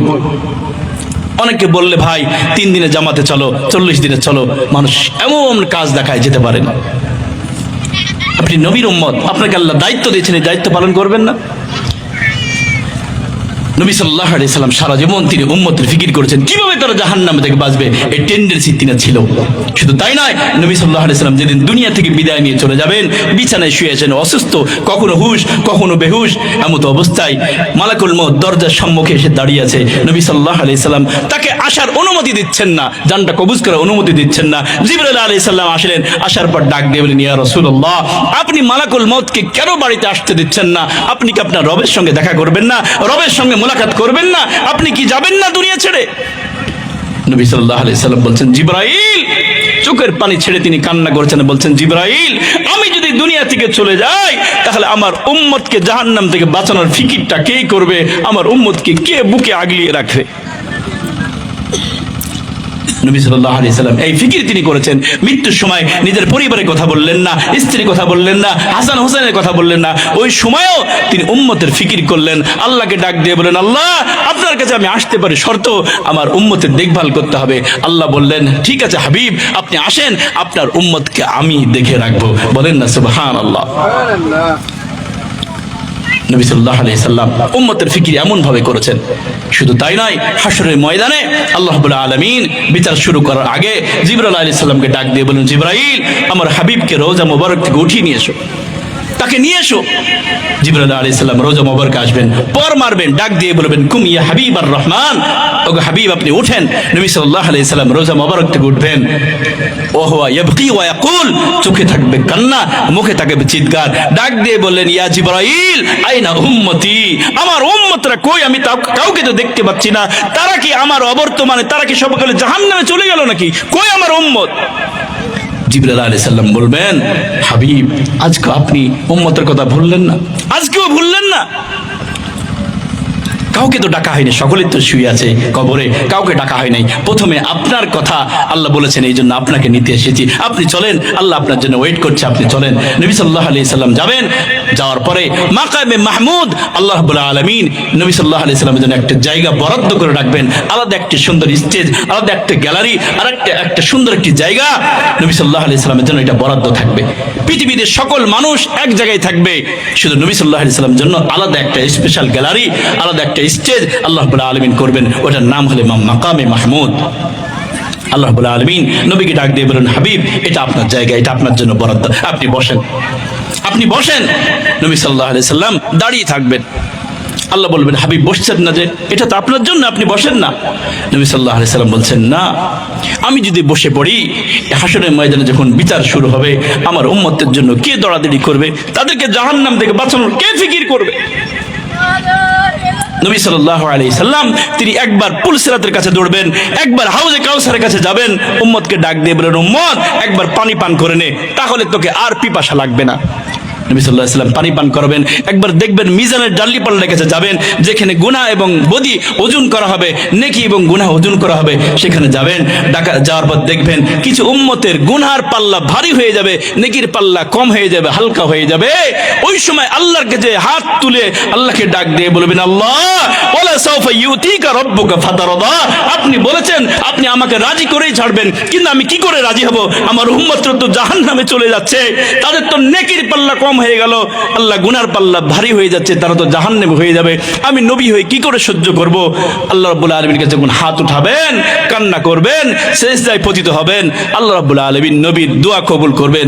আল্লাহ রাব্বুল আলামিন তখন গুনার পাল্লাটা হালকা করে দিয়ে নেকির পাল্লা ঝুলিয়ে দেবেন। বলেন না সুবহানাল্লাহ। এই নবী সারা জীবন তিনি ফিকির করেছেন উম্মতের, সারা জীবন তাদেরকে জাহান্নাম থেকে বাঁচানোর ফিকির করেছেন। একদম প্রথম থেকে 23 বছর, এরপর কবর থেকে, হাসর থেকে, সারা জীবন তিনি উম্মত থেকে ফিকির করেছেন যে তারা কিভাবে জাহান্নাম থেকে বাঁচে। এই জন্য আল্লাহ রাব্বুল আলামিন আয়াতের ভিতরে তিনি বললেন প্রথমে, ইয়া আইয়ুহাল্লাযীনা আমানু কু আনফুসাকুম ওয়া আহলিকুম নারা। আল্লাহ রাব্বুল আলামিন বলেন, ঈমানদাররা তোমরা জাহান্নাম থেকে নিজে বাঁচো, নিজে বাঁচানোর জন্য, নিজে বাঁচার জন্য যে আমলগুলো দরকার সেগুলো করো। ওয়া আহলিকুম নারা, এবং নিজের পরিবার পরিজনকে, আত্মীয় স্বজনকে, নিজের স্ত্রীকে, সন্তানকে, এলাকাবাসীকে, তাদেরকে জাহান্নাম থেকে বাঁচানোর ফিকির করো। কারণ জাহান্নামকে আল্লাহ রাব্বুল আলামিন মানুষ দিয়ে এবং পাথর দিয়ে ভর্তি করে দিবেন, তাদের যে জ্বালানি করবেন। যেমন রান্না করার জন্য কাঠ দিয়ে আমরা জ্বালানি করি, আল্লাহ রাব্বুল আলামিন ওই জাহান্নামকে মানুষ দিয়ে, পাথর দিয়ে আল্লাহ রাব্বুল আলামিন ভর্তি করে দিবেন। মানুষ এবং পাথর জাহান্নামের হবে ইন্ধন। চিন্তা করেন তো, আল্লাহ রাব্বুল আলামিন আমাদেরকে যদি জাহান্নামে ফেলে দেন, আমাদের কি হবে? পাথরকে কেন জাহান্নামে দিবেন? দুনিয়াতে অনেক এমন গোত্র আছে, এমন সম্প্রদায় আছে, তারা পাথরের পুজো করে, করে না? করে। তো ওই পাথরের যারা মূর্তিকে যারা পুজো করে, আল্লাহ বলেন ওই পাথরগুলো ওই জাহান্নামে নিক্ষেপ করে দিবেন। আল্লাহ বলবেন, তোমাদের ভগবান, তোমাদের মূর্তি, তোমাদের উপাস্য, তোমাদের ভগবানকেই তো আমি জাহান্নামে দিয়ে দিলাম, তাহলে তোমাদের কি অবস্থা হবে ভাবো। আল্লাহ তাদেরকে জাহান্নামে দিয়ে দিলেন, পাথরকে জাহান্নামে দিয়ে দিবেন, মানুষ দিয়ে আল্লাহ জাহান্নামে ভর্তি করে দিবেন। ওই জাহান্নামে আমরা যেন না চলে যাই, ভাবতে হবে। ওই জাহান্নামে পোড়ার মতো আমাদের ক্ষমতা নাই। জাহান্নামের এই দুনিয়ার থেকে 70 গুণ তেজ হবে জাহান্নামের আগুন। জাহান্নামের আগুন হাতে একটু যদি লাগে, আল্লাযী তাত্তালিউ আলাল আফিদা, কলিজাটা পুড়ে ছারখার হয়ে যাবে, এত তেজ হবে জাহান্নামের আগুন। জাহান্নামের আগুন থেকে কোনো মানুষকে যদি উঠিয়ে নিয়ে দুনিয়ার আগুনে যদি শুয়ে দেওয়া হয়, ওই ব্যক্তি আরাম ফিল করবে, আরাম পাবে, কারণ দুনিয়ার আগুন কিচ্ছু না জাহান্নামের কাছে। জাহান্নাম কত কঠিন। আম্মা আয়েশা রাদিয়াল্লাহু তাআলা আনহা একবার বলেন, ইয়া রাসূলুল্লাহ, জাহান্নাম কত কঠিন, আপনি একটু শোনান। রাসূল বললেন, ইয়াউমান আসীর, বড় কঠিন হবে আয়েশা, বড় কঠিন। তিনি বলেন, কেমন কঠিন, আমাকে শোনান। নবী সাল্লাল্লাহু আলাইহি সাল্লাম বলছেন, ওয়াজিআ ইয়াউমাইযিন বিজাহান্নাম ইয়াউমাইযি ইয়াতাযাক্কারুল ইনসান ওয়া আন্না লাহু যিকরা। হাসরের ময়দানে যখন ফেরেশতারা 70,000 ফেরেশতা 70,000 লাগাম দিয়ে যখন ওই জাহান্নামকে ধরে থাকবে, জাহান্নাম এমন ভাবে চিৎকার করতে থাকবে, এমন ভাবে বেকট আওয়াজ দিতে থাকবে, এমন ভাবে বেকট চিৎকার করতে থাকবে ওই পাপীদেরকে গ্রাস করার জন্য, নাফরমানদেরকে গ্রাস করার জন্য। জাহান্নাম এমন বেকট আওয়াজ করবে, এমন চিৎকার করবে, এই জাহান্নামের আওয়াজ শোনার পর সারা হাসর মাঠ সকলেই তখন ভয়ে থরথর করে কাঁপতে থাকবে। সকলেই তখন ডাক দিয়ে বলবে, ইয়া রব্বি নাফসি নাফসি, আয় আল্লাহ আপনি আমাকে জাহান্নাম থেকে বাঁচান, আল্লাহ আপনি আমাকে জাহান্নাম থেকে বাঁচান। এই জাহান্নামের তর্জন শুনে, গর্জন শুনে মানুষ ভয়ে তখন থরথর করে কাঁপতে থাকবে। শুধু তাই নয়, আল্লাহ নবী সাল্লাল্লাহু আলাইহি সাল্লাম বলেছেন, আমি দেখব জিবরাইল আলাইহিস সালাম আল্লাহর ডান পাশে দাঁড়ানো থাকবে। এই জাহান্নাম যখন গর্জন করবে, চিৎকার করবে, জিবরাইল আলাইহিস সালাম তিনি মাটিতে পড়ে যাবেন, আল্লাহকে ডাক দিয়ে বলবেন, ইয়া রব্বি সাল্লিম সাল্লিম, আয় আল্লাহ আপনি আমাকে জাহান্নাম থেকে বাঁচান, আমাকে আপনি জাহান্নাম থেকে বাঁচান। শুধু তাই নয়, নবী সাল্লাল্লাহু আলাইহি সাল্লাম বলেছেন, আমি মুসা আলাইহিস সালামকে দেখব, তিনি আল্লাহর আরশের পায়া ধরে তিনি থরথর করে কাঁপতে থাকবেন, আল্লাহকে ডাক দিয়ে বলবেন, আল্লাহ আজকের দিনে আমার পরিবারকে চাই না, আমার সন্তানদেরকে চাই না, আমার স্ত্রীকে চাই না, আল্লাহ আপনি আজকের দিনে আপনি আমাকে বাঁচিয়ে দেন, আমি বাঁচতে চাই আল্লাহ। চিন্তা করুন তো, জিবরাইল আলাইহিস সালাম তিনি যদি ভয় করেন, মুসা আলাইহিস সালাম তিনি যদি ভয় করেন, তাহলে আমাদের কি হবে? ইয়াকুব আলাইহিস সালাম নিজের সন্তানকে দেখবে সম্মুখে দাঁড়িয়েছে, যে ইয়াকুব আলাইহিস সালাম নিজের সন্তান যখন ইউসুফ আলাইহিস সালাম হারিয়ে গিয়েছিল, দুনিয়াতে 35 থেকে 40 বছর ওই সন্তানের শোকে কাঁদতে কাঁদতে তিনি অন্ধ হয়ে গিয়েছিলেন। ওই সন্তান কিয়ামতের ময়দানে, হাসরের ময়দানে সম্মুখে দাঁড়িয়ে থাকবে, একবার আল্লাহকে বলবেন না, আল্লাহ আমার সন্তানটার কি হবে আজকের দিনে? তিনি একবারও বলবেন না, তিনি বলবেন ওরটা ও বুঝবে, আমারটা আমি বুঝছি, আল্লাহ আপনি শুধু আমাকে বাঁচিয়ে দেন। এমন পরিস্থিতি হবে হাসরের ময়দানে জাহান্নামের ওই গর্জন শোনার পর। তাহলে আমাদের কি হবে? আল্লাহ সূরা মাআরিজের ভিতরে লম্বা ঘটনা বলেছেন, ছোট্ট করে আপনাদেরকে বলি, ইউসারুনাহুম ইয়াওয়াদুল মুজরিমু লাউ ইফতাদি মিন আযাবি ইয়াউমিদিন বিবানি ওয়া সাহিবাতিহি ওয়া আখি ওয়া ফাসিলাতিহি আল্লাতী তুবি। আল্লাহ রাব্বুল আলামিন বলেন, ওই জাহান্নামের গর্জন শোনার পর সাধারণ মানুষ আমরা তখন আল্লাহকে ডাক দিয়ে বলবো, আল্লাহ আজকের দিনে আমার পরিবারকে আপনি জাহান্নামে দিয়ে দেন, আমার যত সন্তান আছে আপনি তাদেরকে জাহান্নামে দিয়ে দেন, ও আখি আমার ভাইকে আপনি জাহান্নামে দিয়ে দেন, আমার স্ত্রীকে জাহান্নামে দিয়ে দেন, আমি যে এলাকায় মহল্লায় বাস করতাম, যে এলাকায় বসবাস করতাম, ওই এলাকার মানুষকে আপনি জাহান্নামে দিয়ে দেন। শুধু তাই নয়, ওমান ফিল আরদি জামিয়া, আল্লাহ সারা পৃথিবীর মানুষকে আপনি জাহান্নামে দিয়ে দেন, আমার কোনো টেনশন নাই, বিনিময়ে বিনিময়ে শুধু আপনি আমাকে বাঁচিয়ে দেন, আমি বাঁচতে চাই আল্লাহ, আমি জাহান্নামে পড়তে চাই না। জাহান্নামে এমন কঠিন হবে, আল্লাহ এই জাহান্নাম থেকে বাঁচার জন্য আল্লাহ নির্দেশ দিয়েছেন, এই জাহান্নাম থেকে বাঁচানোর জন্য নির্দেশ দিয়েছেন। বলছেন আল্লাহ বলেছেন, ঈমানদার ওই জাহান্নামে তোমরা পড়তে পারবে না, ওই জাহান্নাম থেকে নিজেকে বাঁচাও এবং পরিবারকেও জাহান্নাম থেকে বাঁচাও, না হলে ওই জাহান্নামের গর্জন শুনি তোমরা ভয়ে থরথর করে কাঁপবে, ওই জাহান্নামে ফেলে দিলে তোমার কি অবস্থা হবে। এই জন্য জাহান্নাম থেকে বাঁচানোর ফিকির করতে হবে। এরপর আল্লাহ রাব্বুল আলামিন পরবর্তী আয়াতে আল্লাহ রাব্বুল আলামিন কাফেরদের কথা বলেছেন। আল্লাহ রাব্বুল আলামিন বলেছেন, ইয়া আইয়ুহাল্লাযীনা কাফারু লা তা'তাযিরুল ইয়াওম।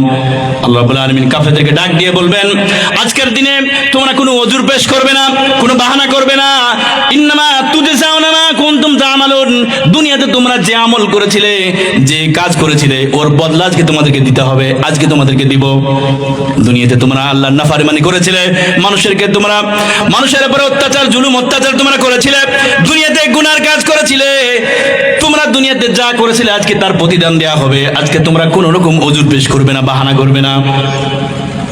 এই কাফের মুশরিকরা এই দৃশ্য দেখার পর হাসরের ময়দানে তখন তারা বলবে, ইয়াকুলু ইয়া লাইতানি ওয়া ইয়াকুলুল কাফিরু ইয়া লাইতানি কুনতু তুরাবা। কাফের মুশরিকরা তখন হাসরের ময়দানে আল্লাহকে ডাক দিয়ে বলবে, আল্লাহ আমরা মানুষ না হয়ে যদি মাটি হয়ে যেতাম তাহলে আমাদের জন্য ভালো হতো। কাফেররা বলবে এই জাহান্নামের দৃশ্য দেখার পর, হাসরের ময়দানের দৃশ্য দেখার পর তারা বলবে, হায় আমরা কেন মানুষ হলাম, আজকে তো আমাদেরকে জাহান্নামে যেতে হবে, মানুষ না হয়ে আমরা যদি মাটি হয়ে যেতাম তাহলে আমাদের আজ হিসাব দেওয়া লাগতো না। তারা সেদিন এই কথা বলতে থাকবে, তারা এই কথা বলতে থাকবে। কাফেররা ভয়ে থরথর করে কাঁপবে আর বলবে, আল্লাহ আমাদেরকে যদি আপনি মাটি করে দিতেন। কেন এই কথা বলবেন? কারণ কিছু পশু আল্লাহ রাব্বুল আলামিনের কাছে এসে বিচার চাইবেন, আল্লাহকে ডাক দিয়ে বলবেন, আল্লাহ আমি দুনিয়াতে খুব কমজোরি ছিলাম, দুর্বল ছিলাম, কিন্তু এই পশুটা ছিল খুব শক্তিশালী, আমার বাসাতেই থাকতো, আমার কাছেই থাকতো, কিন্তু মাঝে মধ্যে শিং দিয়ে গুঁতো দিয়ে আমার উপরে অত্যাচার করেছে। আল্লাহ বলবেন, তুমি কি চাও? তুমি প্রতিশোধ নিয়ে নাও। বলে আমি তো দুর্বল। আল্লাহ তখন তাকে সবল করে দিবেন আর তাকে দুর্বল করে দিয়ে বলবে তুমি শিং মেরে গুঁতো দিয়ে তুমি প্রতিশোধ গ্রহণ করো। সে যখন প্রতিশোধ গ্রহণ করবে তখন আল্লাহ বলবে ঠিক আছে, এবার তোমাদের প্রতিশোধ হিসাব বরাবর। হ্যাঁ, এবার বলবেন তোমরা মাটি হয়ে যাও। সকলকে আল্লাহ মাটি করে দেবেন। এই দৃশ্য দেখার পর কাফের মুশরিকরা তখন বলবে ওয়াকুলুল কাফিরু ইয়া লাইতানি কুনতু তুরাবা, হায় আফসোস, আমরাও যদি মাটি হয়ে যেতাম তাহলে আমাদেরকে তো জাহান্নামে যাওয়া লাগতো না, আমরা যদি মাটি হতাম। সেদিন তারা বলতে থাকবে, কিন্তু তারা এই কথা বলে কিন্তু তারা পার পাবে না। এরপর আল্লাহ রাব্বুল আলামিন 8 নম্বর আয়াত আল্লাহ রাব্বুল আলামিন ঈমানদারকে ডাক দিয়ে বলেন, এই ঈমানদার তোমরা শোনো, ইয়া আইয়ুহাল্লাযীনা আমানু তুবু ইলাল্লাহি তাওবাতুন নাসুহা। আল্লাহ রাব্বুল আলামিন বলছেন, বান্দারে, ঈমানদাররা, তোমরা দুনিয়াতে চলতে তোমাদের ভুল হয়ে যেতে পারে, তোমরা তো মানুষ, তোমাদের ভুল হতে পারে। বান্দা তোমরা আল্লাহর কাছে ক্ষমা চাও, তওবা করো, তওবাতুন নাসুহা, খালেস তওবা করো, ইখলাসের সহিত দিল দিয়ে অন্তর দিয়ে তোমরা তওবা করো। আল্লাহকে ডাক দিয়ে বলো আল্লাহ ভুল হয়েছে, আর জীবনে করব না। আল্লাহ বলছেন কোন বান্দা যখন স্বীকারোক্তি দেয় আল্লাহ জীবনে আর কোনোদিন গুনাহ করব না, অন্তর থেকে তওবা করলাম, আল্লাহ বলছেন ওয়াইকাফিরু আনকুম সাইয়্যাতিকুম, আল্লাহ বলছেন আমি তার জীবনের সব গুনাহগুলো মাফ করে দিব। আল্লাহ বলছে বান্দা ক্ষমা চা না আমার কাছে, আমি তো মাফ করার জন্য বসেই আছি। আর পৃথিবীর মানুষ অন্যায় করলে এলাকার মানুষ তাকে খুঁজে বেড়ায়, এলাকার প্রশাসন তাকে খুঁজে বেড়ায় তাকে শাস্তি দেওয়ার জন্য, কিন্তু আমার মহান রব মানুষ গুনাহ করলে আল্লাহ তাকে খুঁজে বেড়ায় মাফ করার জন্য। ধরে বলেন না সুবহানাল্লাহ। এমন রব আপনি কোথায় পাবেন? এমন রব আপনি কোথায় পাবেন? আমরা তো মানুষ, আমাদের ভুল হতেই পারে, আমরা তো নবী না, আমরা তো ফেরেশতা না, আমাদের দ্বারা গুনাহ হতেই পারে। আল্লাহ বলছে আমি জানি তোমরা গুনাহ করবে, কিন্তু গুনাহ করার পর সেখানে তোমরা টিকে থেকো না। একজন মুসলমান 30 বছর গুনাহ করতে পারে না, একজন মুসলমান 30 বছর সুদ খেতে পারে না, একজন মুসলমান 30 বছর নামাজ ছাড়া থাকতে পারে না। কি করে আপনি 30 বছর ধরে আপনি আজকে সুদ খাচ্ছেন, ঘুষ খাচ্ছেন? কিভাবে আপনি সারাদিন গুনাহের কাজে লিপ্ত হচ্ছেন একজন মুসলমান? আল্লাহ বলছে বান্দা তোমার গুনাহ হতেই পারে, ওই গুনাহতে তুমি টিকে থাকো না, ফিরে এসো আমার কাছে, ক্ষমা চাও আমার কাছে, তওবা করো আমার কাছে। ক্ষমার মতো ক্ষমা চাইলে আমি তো রহমান, আমি তো রহিম, তোমাকে মাফ করে দিব। আসো না বান্দা, আল্লাহ মাফ করে দেন। মানুষ যখন গুনাহ করে, কখন মানুষ যখন থাকে একাকী, সে মনে করে আমাকে তার কেউ দেখে না, কে আমাকে দেখবে? সে যখন একাকী থাকে সে যখন গুনাহ করতে উৎসাহী হয়, সে দেখতে পায় কেউ তো দেখতে পাচ্ছে না, আত্মীয় স্বজন, পরিবার পরিজন, স্ত্রীরা তো ঘুমিয়ে আছে, সন্তানরা ঘুমিয়ে আছে, এলাকার মানুষ ঘুমিয়ে আছে, প্রশাসনটা ঘুমিয়ে আছে, আমি যদি এখন গুনাহ করি কে দেখবে? ওই যখন ব্যক্তি গুনাহর কাজে যখন লিপ্ত হয়, আল্লাহ ডাক দিয়ে বলে বান্দা কার সামনে তুমি গুনাহ করছো? কার সামনে তুমি মদর বোতলটা ধরলে? কার সামনে তুমি চুরি করলে? কার সামনে তুমি জিনা করতে লিপ্ত হলে? কার সামনে তুমি অশ্লীল ভিডিও দেখছো? বান্দা দুনিয়ার মানুষ দেখলেও কিছু হবে না, না দেখলেও কিচ্ছু হবে না, তুমি মনে করছো তোমার পরিবার পরিজন, এলাকাবাসী সকলে ঘুমিয়ে। আল্লাহ বলছে বান্দা আমি তো ঘুমাই নাই।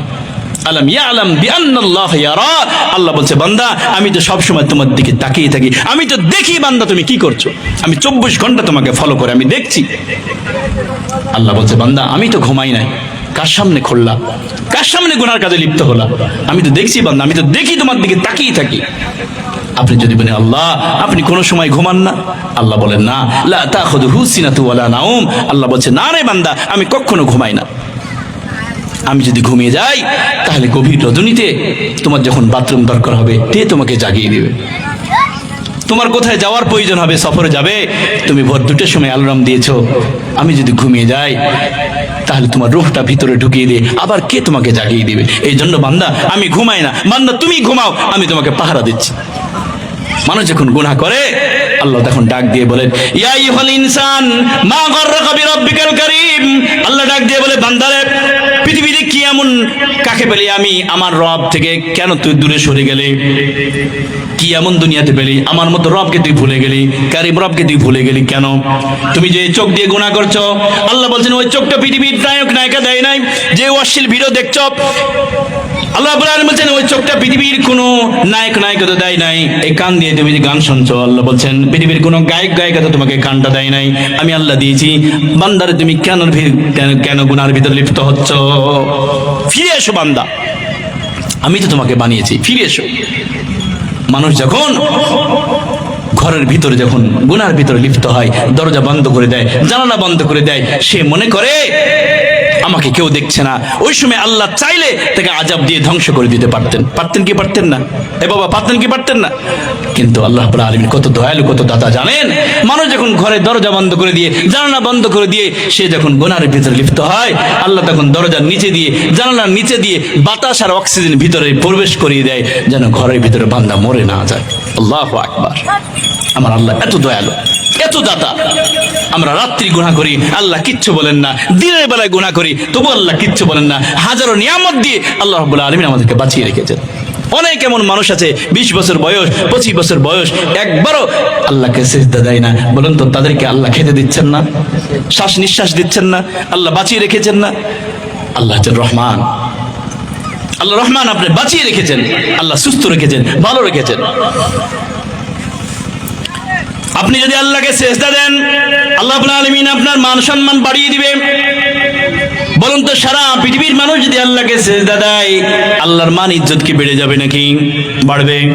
সারা পৃথিবীর মানুষ যদি আল্লাহকে সিজদা না দেয়, আল্লাহর মান ইজ্জত কি কমে যাবে নাকি কমবে না? আল্লাহ রাব্বুল আলামিন পবিত্র কোরআন দিয়ে বলেছেন, ওয়ান নাজমু ওয়াশ-শাজারু ইয়াসজুদান। আল্লাহ রাব্বুল আলামিন বলছেন, বান্দারে, মাথার উপরে যতগুলি তারকারাজি দেখা যায়, যতগুলো দুনিয়াতে গাছপালা দেখা যায়, আল্লাহ বলছেন এগুলো সকলেই আমি আল্লাহকে সিজদা দেই। বান্দা, তুমি সিজদা না দিলে আই এম ডোন্ট কেয়ার, আমি কিচ্ছুই মনে করি না। হাজারো মাখলুকাত আছে আমার, তারা আমাকে আল্লাহ তারা আমাকে সিজদা দেয়। তুমি সিজদা দিলে তোমার মর্যাদা বাড়বে, তুমি জাহান্নাম থেকে বাঁচবে। তুমি যদি সিজদা না দাও, তাহলে তুমি জাহান্নামে যাবে। এই জন্য যে কথা বলছিলাম, বলুন তো, কাপড়ের ভিতরে ময়লা লাগলে আমরা ধৌত করি না? করি না বাবা? কাপড়ে ময়লা লাগে ধৌত করি না? মুখে ময়লা লাগলে আমরা ধৌত করি না? তাহলে অন্তরের ভিতরে যদি ময়লা লেগে যায়, এটা দূর করার দরকার আছে না নাই বাবা? দরকার আছে না নাই? আছে। মানুষের অন্তরটা হলো সাদা।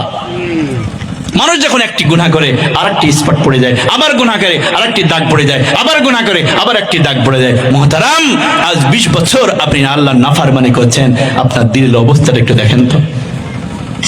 আপনি যে ঘন্টার পর ঘন্টা তাসের আড্ডায়, মদের আড্ডায়, গানের আড্ডায়, অশ্লীল ভিডিওর আড্ডায় আছে, আপনার দিলের অবস্থাটা একটু দেখেন তো। দিল কালো হয়ে গেছে। যুলমাতুন ফিল কলব। মানুষ যখন গুনাহ করে দিলটা কালো হয়ে যায়, কালো পুড়ে কালো হয়ে যায়, তখন ওই দিলে আর ভালো কথা ঢুকে না, কোরআনের কথা আর ভালো লাগে না, ভালো লাগে না। এই জন্য দিলটা পরিষ্কার করতে হবে। আজকে সময় এসেছে, পরিষ্কার করবেন তো ইনশাল্লাহ? একটা মেডিসিন দিব, সেই মেডিসিনটা নিবেন তো ইনশাল্লাহ? কে কে নিবেন? আল্লাহ হাত উঁচু করে দেখান তো। আল্লাহ সকলকে কবুল করুক। সকলে বলে আল্লাহুম্মা আমিন। আল্লাহ রহমান, আল্লাহর কাছে ফিরে আসতে হবে। আল্লাহ রাব্বুল আলামিন তিনি হচ্ছেন রহমান, তিনি রহিম, তিনি গফুর। তিনার কাছে ক্ষমা চাইলে আল্লাহ ক্ষমা করে দেন।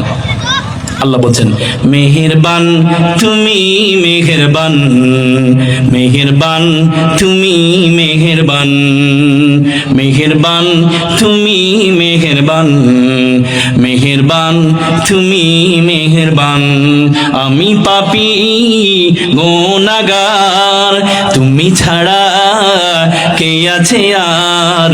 ক্ষমা করো ওগো প্রভু, তওবা করি বারে বার। ইয়া রহিমু রহমান, ইয়া করিমু মেহেরবান, মেহেরবান তুমি মেহেরবান, মেহেরবান তুমি মেহেরবান। একটু জিকির করুন, লা ইলাহা ইল্লাল্লাহ, লা ইলাহা ইল্লাল্লাহ। যারা দূরে আছেন একটু কাছে আসেন, আর একটু আগিয়ে বসেন, আর একটু ঘুরে বসেন না, আর একটু আগে আসেন। যারা কাছে দূরে আছেন একটু জমে বসেন।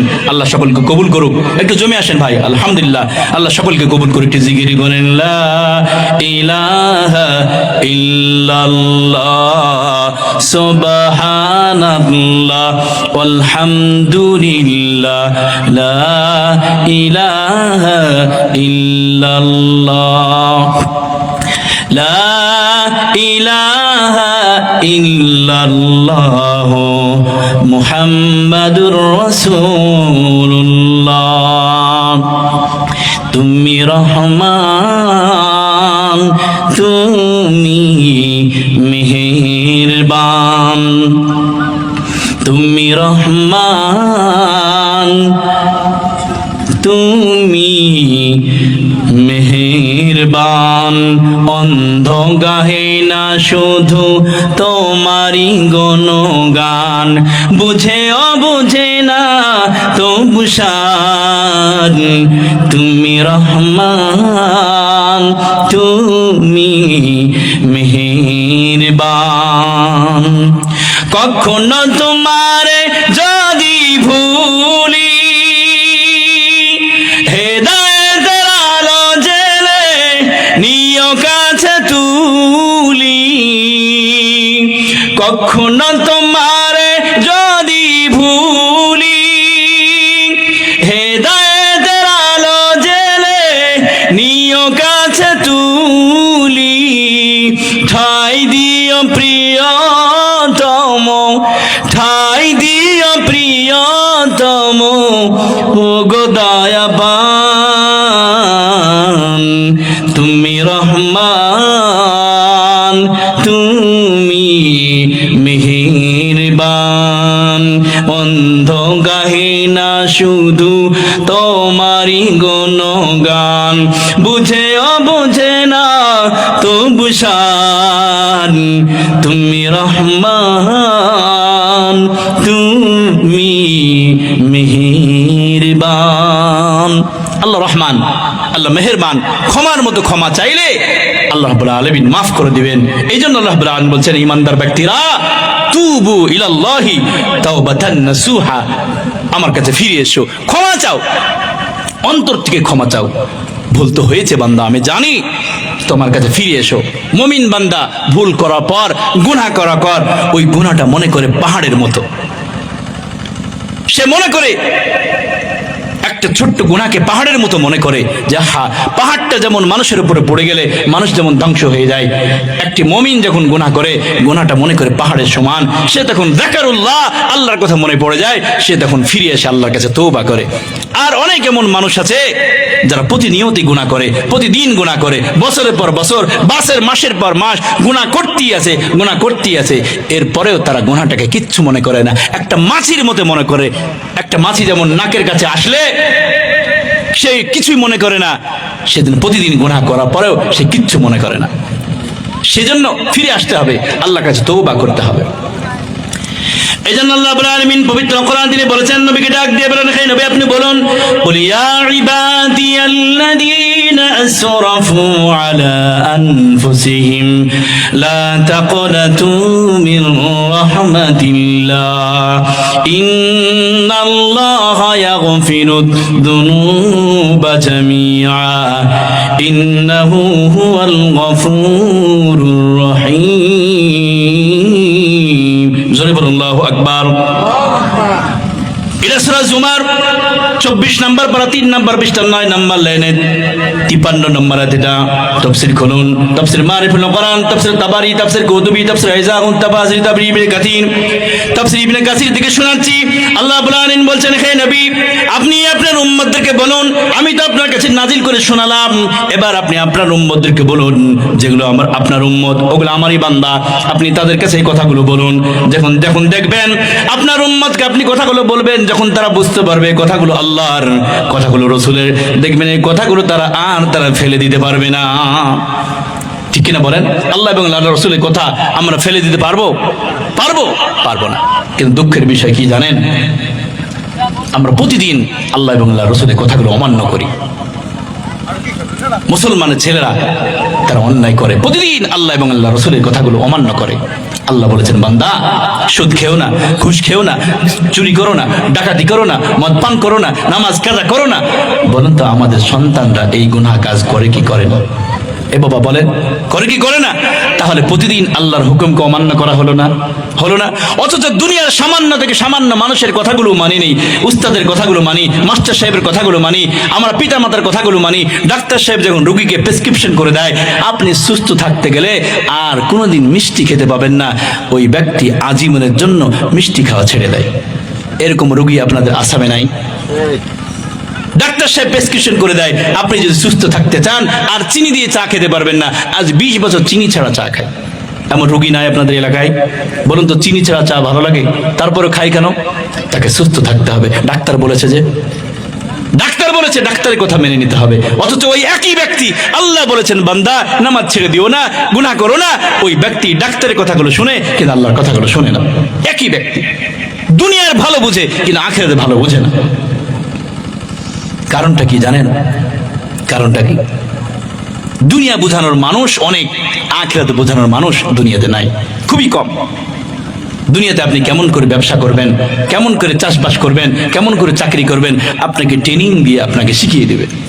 কিন্তু আখিরাতে বোঝানোর মানুষ দুনিয়াতে খুবই কম। কারণ নিজের পিতা নিজের সন্তানকে আখিরাতের কথা বলে না, মা নিজের মেয়েকে পর্দার কথা বলে না, বড় ভাই তার ছোট ভাইকে নামাজের কথা বলে না, বড় বোন তার ছোট বোনকে পর্দার কথা বলে না, তার দাদা তার নাতিকে নামাজের কথা বলে না, দাদা বলে না, দাদি বলে না, নানা বলে না, নানি বলে না, চাচা বলে না, চাচি বলে না, ফুপা বলে না, ফুপো বলে না, কেউ বলে না।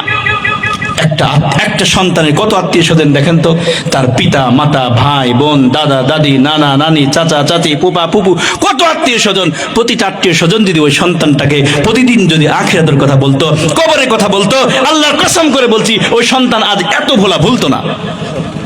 সন্তান ভুলেই গিয়েছে, আহা আমি তো মুসলমান, আমারও তো নামাজ পড়ার দরকার, আমাকে তো গুনাহ থেকে বাঁচার দরকার। সন্তান ভুলে গিয়েছে, আজ 20 বছর বয়স, একবারও এসে ফজরের নামাজ মসজিদে পড়ে না, ভুলে গিয়েছে। কারণ তার পিতা যে তাকে বাধ্য করে না, পিতা তাকে বাধ্য করে না। আহা, আপনার সন্তানকে আপনি জাহান্নাম থেকে বাঁচাবেন না বাবা? ওই সন্তান কিয়ামতের দিন আল্লাহর আদালতে দাঁড়িয়ে যাবে, কি করবে শুনেন। আল্লাহ রাব্বুল আলামিন পবিত্র কোরআনের 33 নম্বর সূরাতুল আহজাবের 67 আয়াত নম্বরে আল্লাহ রাব্বুল আলামিন বলেছেন, ওয়াকালু রাব্বানা ইন্না আতা'না সাদাতানা ওয়া কুবরা'ানা ফাআদাল্লুনাস সাবিলা। আল্লাহর আদালতে দাঁড়িয়ে আল্লাহকে ডাক দিয়ে বলবে, আল্লাহ দুনিয়াতে তুমি যে আমাকে জাহান্নামে দিচ্ছ, হাসরের ময়দানে ওই সন্তানরা যখন নামাজ না পড়ার কারণে জাহান্নামে চলে যাবে, আল্লাহ বলবে যা জাহান্নামে যা, দুনিয়াতে থাকতে নামাজ পড়িস নাই। তখন সন্তানরা ডাক দিয়ে বলবে, আল্লাহ, সন্তান তখন ডাক দিয়ে বলবে, আল্লাহ আমার নামাজ না পড়ার কারণে আমার পিতা দায়ী, আমার মা দায়ী, কারণ তারা কোনোদিন আমাকে বাধ্য করে নাই। আমি বিছানায় শুয়ে থেকেছি, তারা আমাকে খাবার দিয়েছে, আমাকে লালন পালন করেছে, কিন্তু নামাজ পড়ার জন্য আমাকে বাধ্য করে নাই। ফজরে ডাকে নাই, জোহরে ডাকে নাই, আসরের পর ডাকে নাই। আমাকে জোর করে যদি মসজিদে নিয়ে যেত, আমাকে যদি দুটো থাপ্পড় মেরে আমাকে যদি বলতো বাবা নামাজ পড়া লাগবেই, না হলে তুমি আমার বাড়িতে থাকতে পাবে না, এইভাবে আমাকে যদি জোর করতো, তাহলে নিশ্চয় আমি দুনিয়াতে নামাজ পড়তাম। ওই সন্তান ডাক দিয়ে বলবে, আল্লাহ দুনিয়াতে হাসরের ময়দানে আমাকে যতগুলো আযাব দিবে, রব্বানা আতিহিম দি'ফাইনি মিনাল আযাব, তাসনিয়া থেকে আল্লাহ রাব্বুল আলামিন দিয়েছেন। আল্লাহ রাব্বুল আলামিন ওই সময় শোনাচ্ছেন, সন্তান ডাক দিয়ে বলবে, আল্লাহ আমাকে যতগুলো আযাব দিবেন তার ডবল আযাব আপনি আমার পিতা মাতাকে দেন। চিন্তা করেন, কিয়ামতের দিন সেদিন ফেঁসে যাবেন। এই জন্য আল্লাহ রাব্বুল আলামিন পবিত্র কোরআনে তিনি বলেছেন, قل يا عبادي الذين أسرفوا على أنفسهم لا تقنطوا من رحمة الله إن الله يغفر الذنوب جميعا إنه هو الغفور الرحيم জোরে বলুন আল্লাহু আকবার। এটা সূরা জুমার 24 নম্বর পারা 3 নম্বর পৃষ্ঠা 9 নম্বর লাইনে 53 নম্বর আয়াত। এটা তাফসীর ইবনে কাসির থেকে শোনাচ্ছি। আল্লাহ রাব্বুল আলামিন নবীকে ডাক দিয়ে বলেন, হে নবী আপনি আপনার উম্মতকে বলুন যারা দুনিয়াতে নিজের নফসের উপর জুলুম করেছে, অত্যাচার করেছে, অবিচার করেছে, গুনাহ করতে করতে সমুদ্র ফেনার মতো গুনাহ করেছে, পাহাড়ের সমান গুনাহ করে ফেলেছে, আপনি তাদেরকে বলুন তারা যেন ঘাবড়িয়ে না যায়, তারা যেন ভেঙে না পড়ে, হা এত গুনাহ করে ফেলেছি, হয়তো আমার রব মাফ করবে না। না না, আপনি তাদেরকে বলুন আমার রহমত থেকে তারা যেন নৈরাশ না হয়ে যায়, তারা যেন ভেঙে না পড়ে, আমার কাছে ফিরে আসতে বলুন, ক্ষমা প্রার্থনা করতে বলুন, আমার কাছে সারেন্ডার হতে বলুন, আমার কাছে তওবা করতে বলুন। ক্ষমার মতো ক্ষমা যদি চাই, তওবাতুন নাসুহা যদি আমার কাছে করে, আল্লাহ বলছেন আমি রহমান, আমি রহিম, আমি গফুর, আমি রহমান রহিম, আমি তার জীবনে সব গুনাহগুলো মাফ করে দিব। আল্লাহ বলে বান্দা আমার কাছে ক্ষমা চা না, আমি তো ক্ষমা করার জন্য বসেই আছি। বান্দা আমাদের সময় নাই, আমরা ব্যস্ত দুনিয়া নিয়ে, আমাদের ক্ষমা চাওয়ার সময় নাই। হা দুনিয়া নিয়ে ব্যস্ত, আমরা দুনিয়া সম্পদ নিয়ে ব্যস্ত। হা ওই সম্পদ আপনার সঙ্গে যাবে না বাবা, ওই সম্পদ আপনার সঙ্গে যাবে না। দুনিয়া নিয়ে ব্যস্ত, দুনিয়ার মহব্বত এমন ভাবে দিলে বসেছে, দুনিয়া আমরা ছাড়তে পারি না, দুনিয়া ছাড়তে পারি না। তাই কবি বলছেন ও আমার পাগল মন বুঝবি তুই কখন, এ দুনিয়া থাকার জায়গা নয়। দুনিয়া থাকার জায়গা বাবা না না, কবি বলছেন ও আমার পাগল মন বুঝবি তুই কখন, এ দুনিয়া থাকার জায়গা নয়।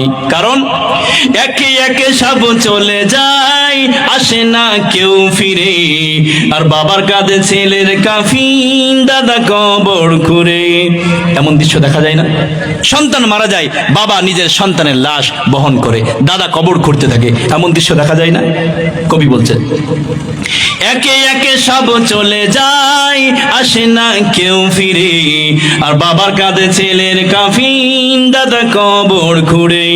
আমলহীন শূন্য খাতা, আপনার আমল নামা যদি শূন্য থাকে, শুধুই যদি গুনাহ থাকে, নেকি যদি না থাকে, কি হবে? কবি বলছেন আমলহীন শূন্য খাতা, আমলহীন শূন্য খাতা, কবরেতে হবে কেমন, ও আমার পাগল মন বুঝবি তুই কখন, এ দুনিয়া থাকার জায়গা নয়। ও আমার পাগল মন বুঝবি তুই কখন, এ দুনিয়া থাকার জায়গা নয়।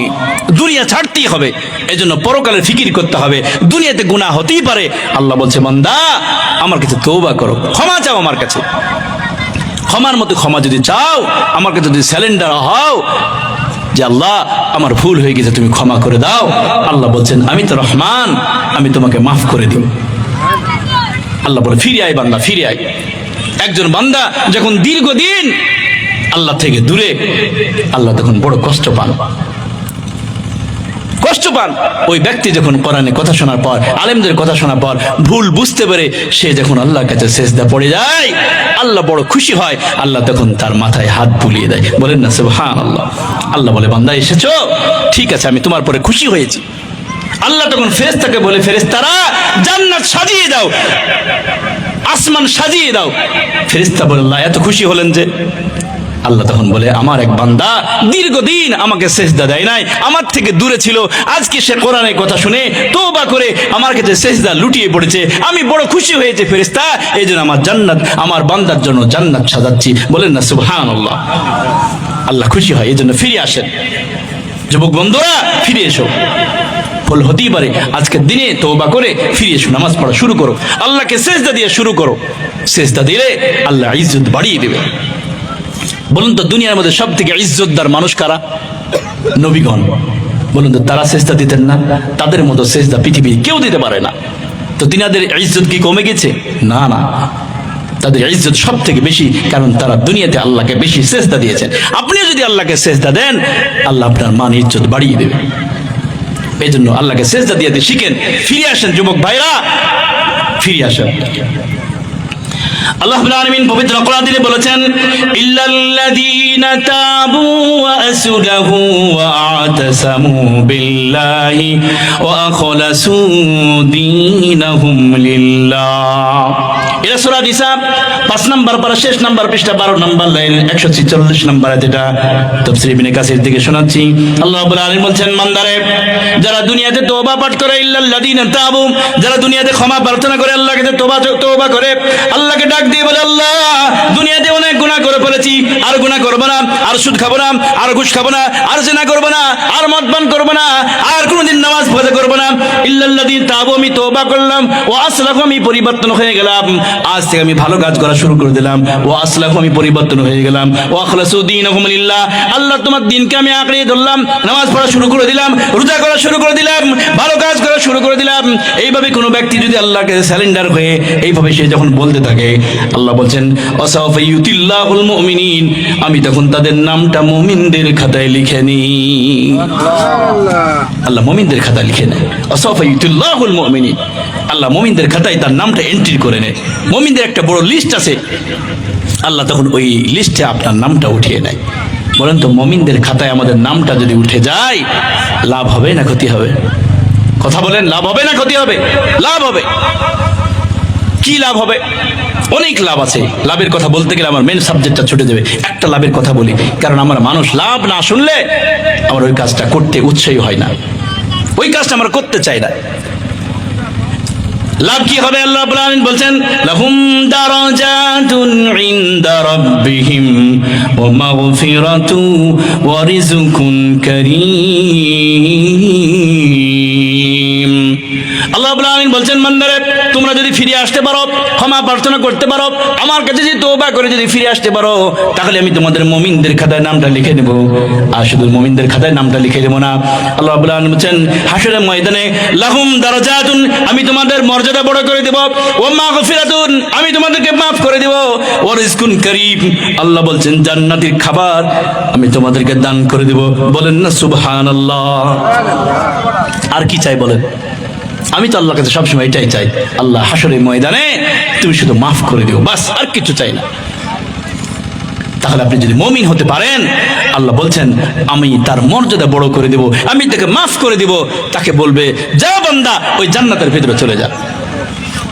বলুন তো, আমরা যারা এখানে বসে আছি, আমাদেরকে যে হাশরের ময়দানে আল্লাহ ডাক দিয়ে বলে, ওই 16 ডিসেম্বর 2025 তোরা কোরআনের ময়দানে বসে বসে কোরআনের কথাগুলো শুনেছিলি, ভিতরটা তোলপাড় করেছিল, আল্লাহর কাছে তওবা করেছিলি, ফিরে এসেছিলি, যা বান্দা তওবা করার কারণে আমি তোকে মাফ করে দিলাম, যা জান্নাতের ভিতরে চলে যা। বলুন তো, তার মতো সৌভাগ্যবান ব্যক্তি কেউ কি থাকবে? কেউ থাকবে না? না, কেউ থাকবে না। আমরা তো এটাই চাই, আমি তো এটাই চাই সবসময়, আল্লাহ হাশরের ময়দানে তুমি শুধু মাফ করে দিও। হাশরের ময়দান আল্লাহ যদি হিসাব যদি কড়াভাবে গ্রহণ করে, একটি মানুষও পাস করতে পারবে না। এই জন্য আম্মাদান আয়েশা রাদিয়াল্লাহু তাআলা আনহাকে নবী সাল্লাল্লাহু আলাইহি ওয়াসাল্লাম একটি দোয়া শিখিয়ে দিয়েছিলেন, আপনারও শিখিয়ে নেন, সবসময় দোয়াটা করবেন, আল্লাহুম্মা হাসিবনি হিসাবান ইয়াসীরা, আল্লাহকে ডাক দিয়ে বলবেন, আল্লাহ হাশরের ময়দানে আপনি আমাদের হিসাবটা সহজ করে দিন।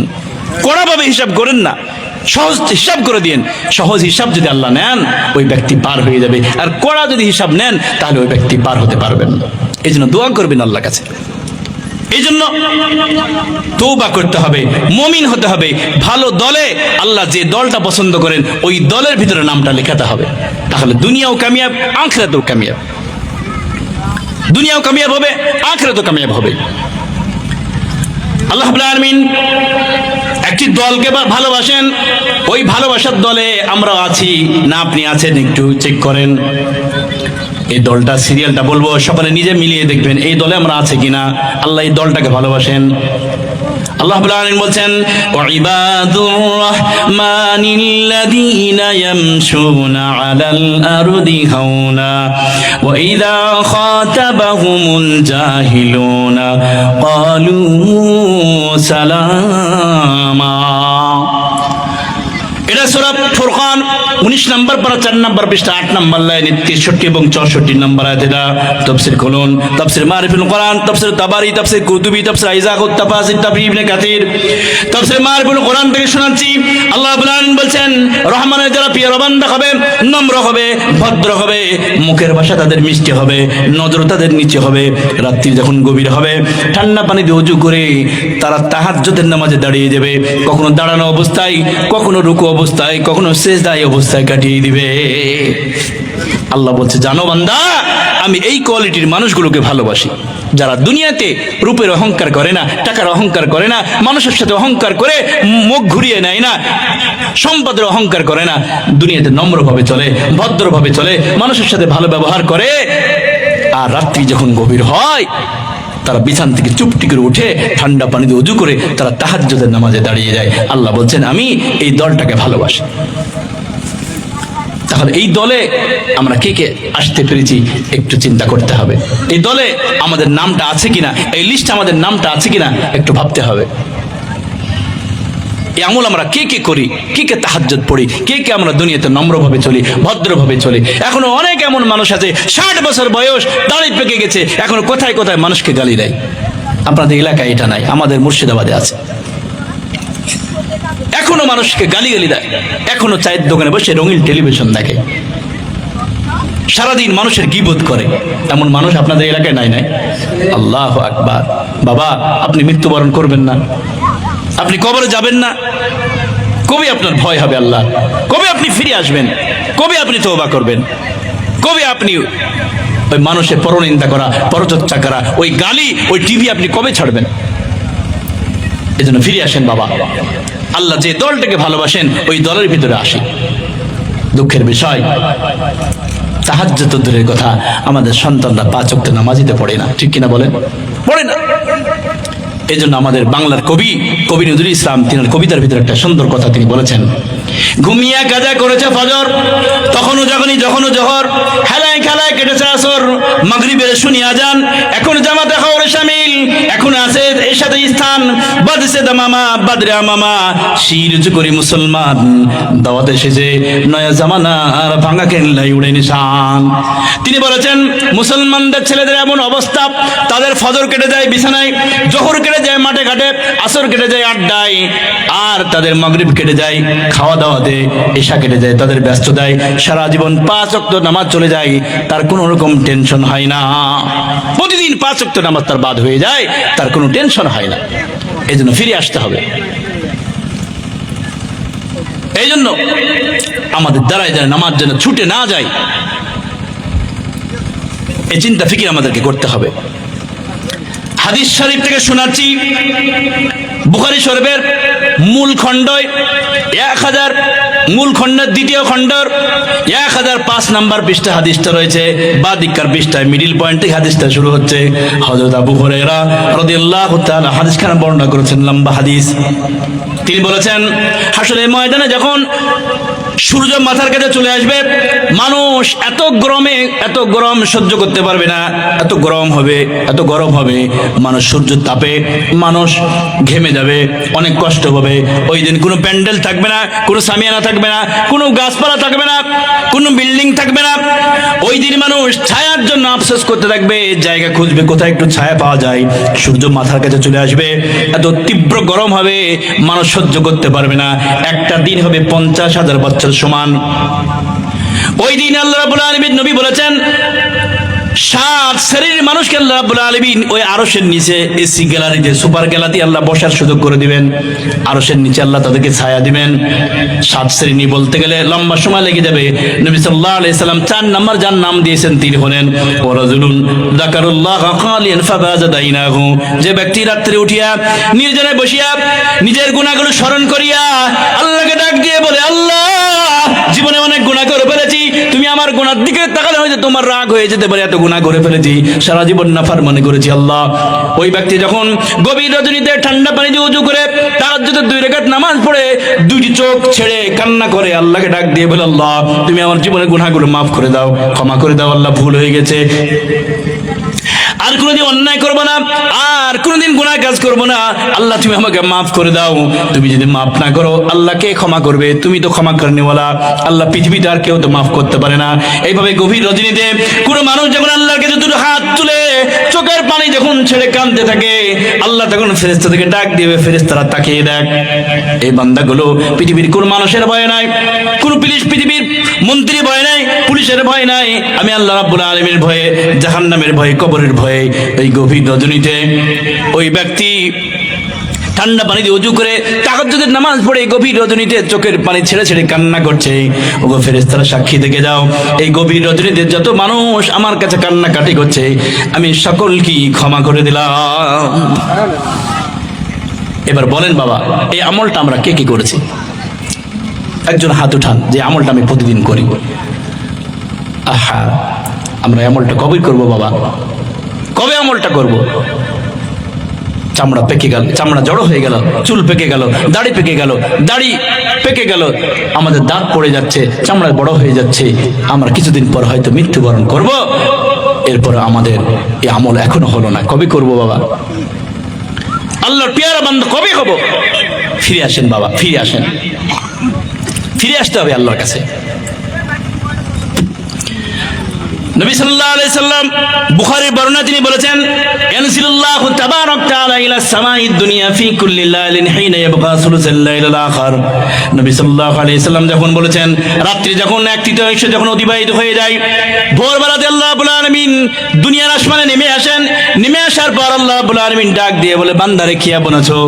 মানদাল্লাযী ইয়াদউনি, কি এমন আছো এই গভীর রজনীতে আরামের ঘুমকে হারাম করে তাহাজ্জুদের নামাজ পড়ে আমি আল্লাহকে যে ডাকবে, আমি আল্লাহর কাছে গভীর রজনীতে তোমরা যদি ডাকতে পারো, আল্লাহ বলছেন ফাআস্তাজিব লাহু, আমি আল্লাহ তার ডাকে সাড়া দিয়ে দিব। আল্লাহ বলছেন, বান্দা আমাকে ডাক, আমি তোর ডাকে সাড়া দিয়ে দেব। বলুন তো এখানে বসে বসে আমরা যদি প্রধানমন্ত্রীকে সারাদিন ডাকি, বলুন তো আমাদের ডাকে সাড়া দিবে? না না।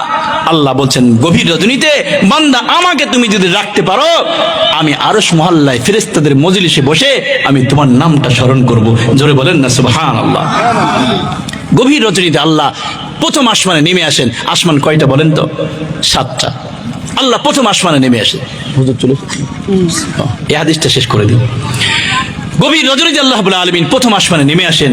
আসার পর আল্লাহ রাব্বুল আলামিন বলে, বান্দা মানদাল্লাযী ইয়াদউনি, আমাকে ডাক না বান্দা, আমাকে ডাকলে আমি তোর ডাকে সাড়া দিয়ে দেব। ডাক আমাকে, আমি ডাকলে তোর ডাকে সাড়া দিয়ে দেবো। আসমানে আমি আরশ মহল্লায় বসে ফেরেশতাদের মজলিসে আমি তোর নামটা স্মরণ করব। জোরে বলেন না সুবহানাল্লাহ। 2 নম্বর আল্লাহ রাব্বুল আলামিন আবার বলেন, মানদাল্লাযী ইয়াসআলানি, ও আমার বান্দা কেমন আছো? দুনিয়াতে তোমার অনেক কিছু দরকার, ফজর হলেই তো তুমি বেরিয়ে পড়বে কাজে কর্মে, ব্যবসা বাণিজ্যে, তোমার তো অনেক কিছু দরকার। সংসারে অশান্তি, সংসারে উন্নতি হয় না, ব্যবসা উন্নতি হয় না, চাকরি হয় না, ক্ষেত খামার ভালো উন্নতি হয় না, দুনিয়াতে তোমার অনেক অসুখ বিসুখ, বাড়িতে অনেক প্রবলেম, পৃথিবীর মানুষকে বলো, বন্ধুকে বলো। আল্লাহ বলে, বান্দারে গভীর রজনীতে তুমি আমি আল্লাহর কাছে যদি কথাগুলো বলতে পারো, আমার কাছে যদি শেয়ার করতে পারো, গভীর রজনীতে আমার কাছে যদি চাইতে পারো, আমি আল্লাহ তোমার জন্য আমার ধনভাণ্ডার উন্মুক্ত করে দিব।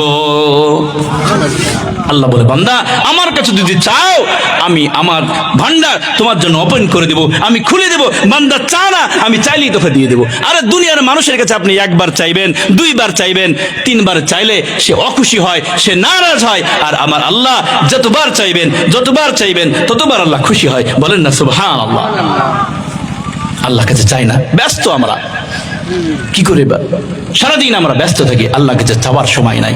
দুনিয়াতে আমাদের কত পেরেশান, কিন্তু আল্লাহর কাছে আমরা সে কথাগুলো বলি না।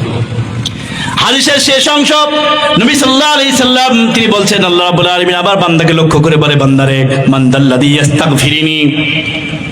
এই আয়াতের সঙ্গে হাদিসটা মিল আছে, এই জন্য হাদিসটা বললাম। আল্লাহ রাব্বুল আলামিন বলেন, মানদাল্লাযী ইস্তাগফিরিনি, ও আমার বান্দা কেমন আছো? দুনিয়াতে অনেক গুনাহ করে ফেলেছো, গুনার পাহাড় করে ফেলেছো, নিজের নফসের উপরে জুলুম করেছো। বান্দা শোনো, ঘাবড়িয়ে যেও না, নৈরাশ হয়ে যেও না, আমার কাছে ফিরে এসো। গভীর রজনীতে তাহাজ্জুদের নামাজ পড়ে 2টি চোখের পানি ছেড়ে আমি আল্লাহকে যদি কাঁদতে পারো, আমার কাছে যদি ক্ষমা যদি চাইতে পারো, আমার কাছে যদি সারেন্ডার হতে পারো, আমি রহমান, আমি রহিম, তোমার জীবনের সমস্ত গুনাহগুলো ফাউগফির লাহু, আমি সব গুনাহগুলো মাফ করে দিব। আল্লাহ বলে, বান্দা মাফ চা না, আমি তো মাফ করার জন্য দুনিয়ার আসমানে নেমে এসে বান্দাদেরকে লক্ষ্য করে ডাক দেয়, বান্দা আমার কাছে মাফ চা, আমি মাফ করে দিব। আমার কাছে তুই সম্পদ যা, আমি দিয়ে দিব। আমার কাছে তুই আমাকে ডাক, আমি তোর ডাকে সাড়া দিয়ে দেব। কিন্তু বান্দা আমার তো ব্যস্ত, সারাদিন আমরা ব্যস্ত। আল্লাহ রাব্বুল আলামিন আমাদেরকে শোনার থেকে বেশি আমল করার তৌফিক দান করুন। যেগুলো আমরা শুনলাম জাহান্নাম থেকে বাঁচার, আল্লাহ যেন আমাদেরকে তৌফিক দেয়। সকলে বলুন আল্লাহুম্মা আমিন, সকলে বলুন আল্লাহুম্মা আমিন। এখনো অনেক তাফসীর বাকি থেকে গেল। আল্লাহ রাব্বুল আলামিন আমাদেরকে শোনার থেকে বেশি আমল করার তৌফিক দান করুন। আল্লাহুম্মা আমিন, আল্লাহুম্মা আমিন। ওয়া আখির দাওয়ানা আলহামদুলিল্লাহি রাব্বিল আলামিন। আসসালামু আলাইকুম ওয়া রাহমাতুল্লাহি ওয়া বারাকাতুহু।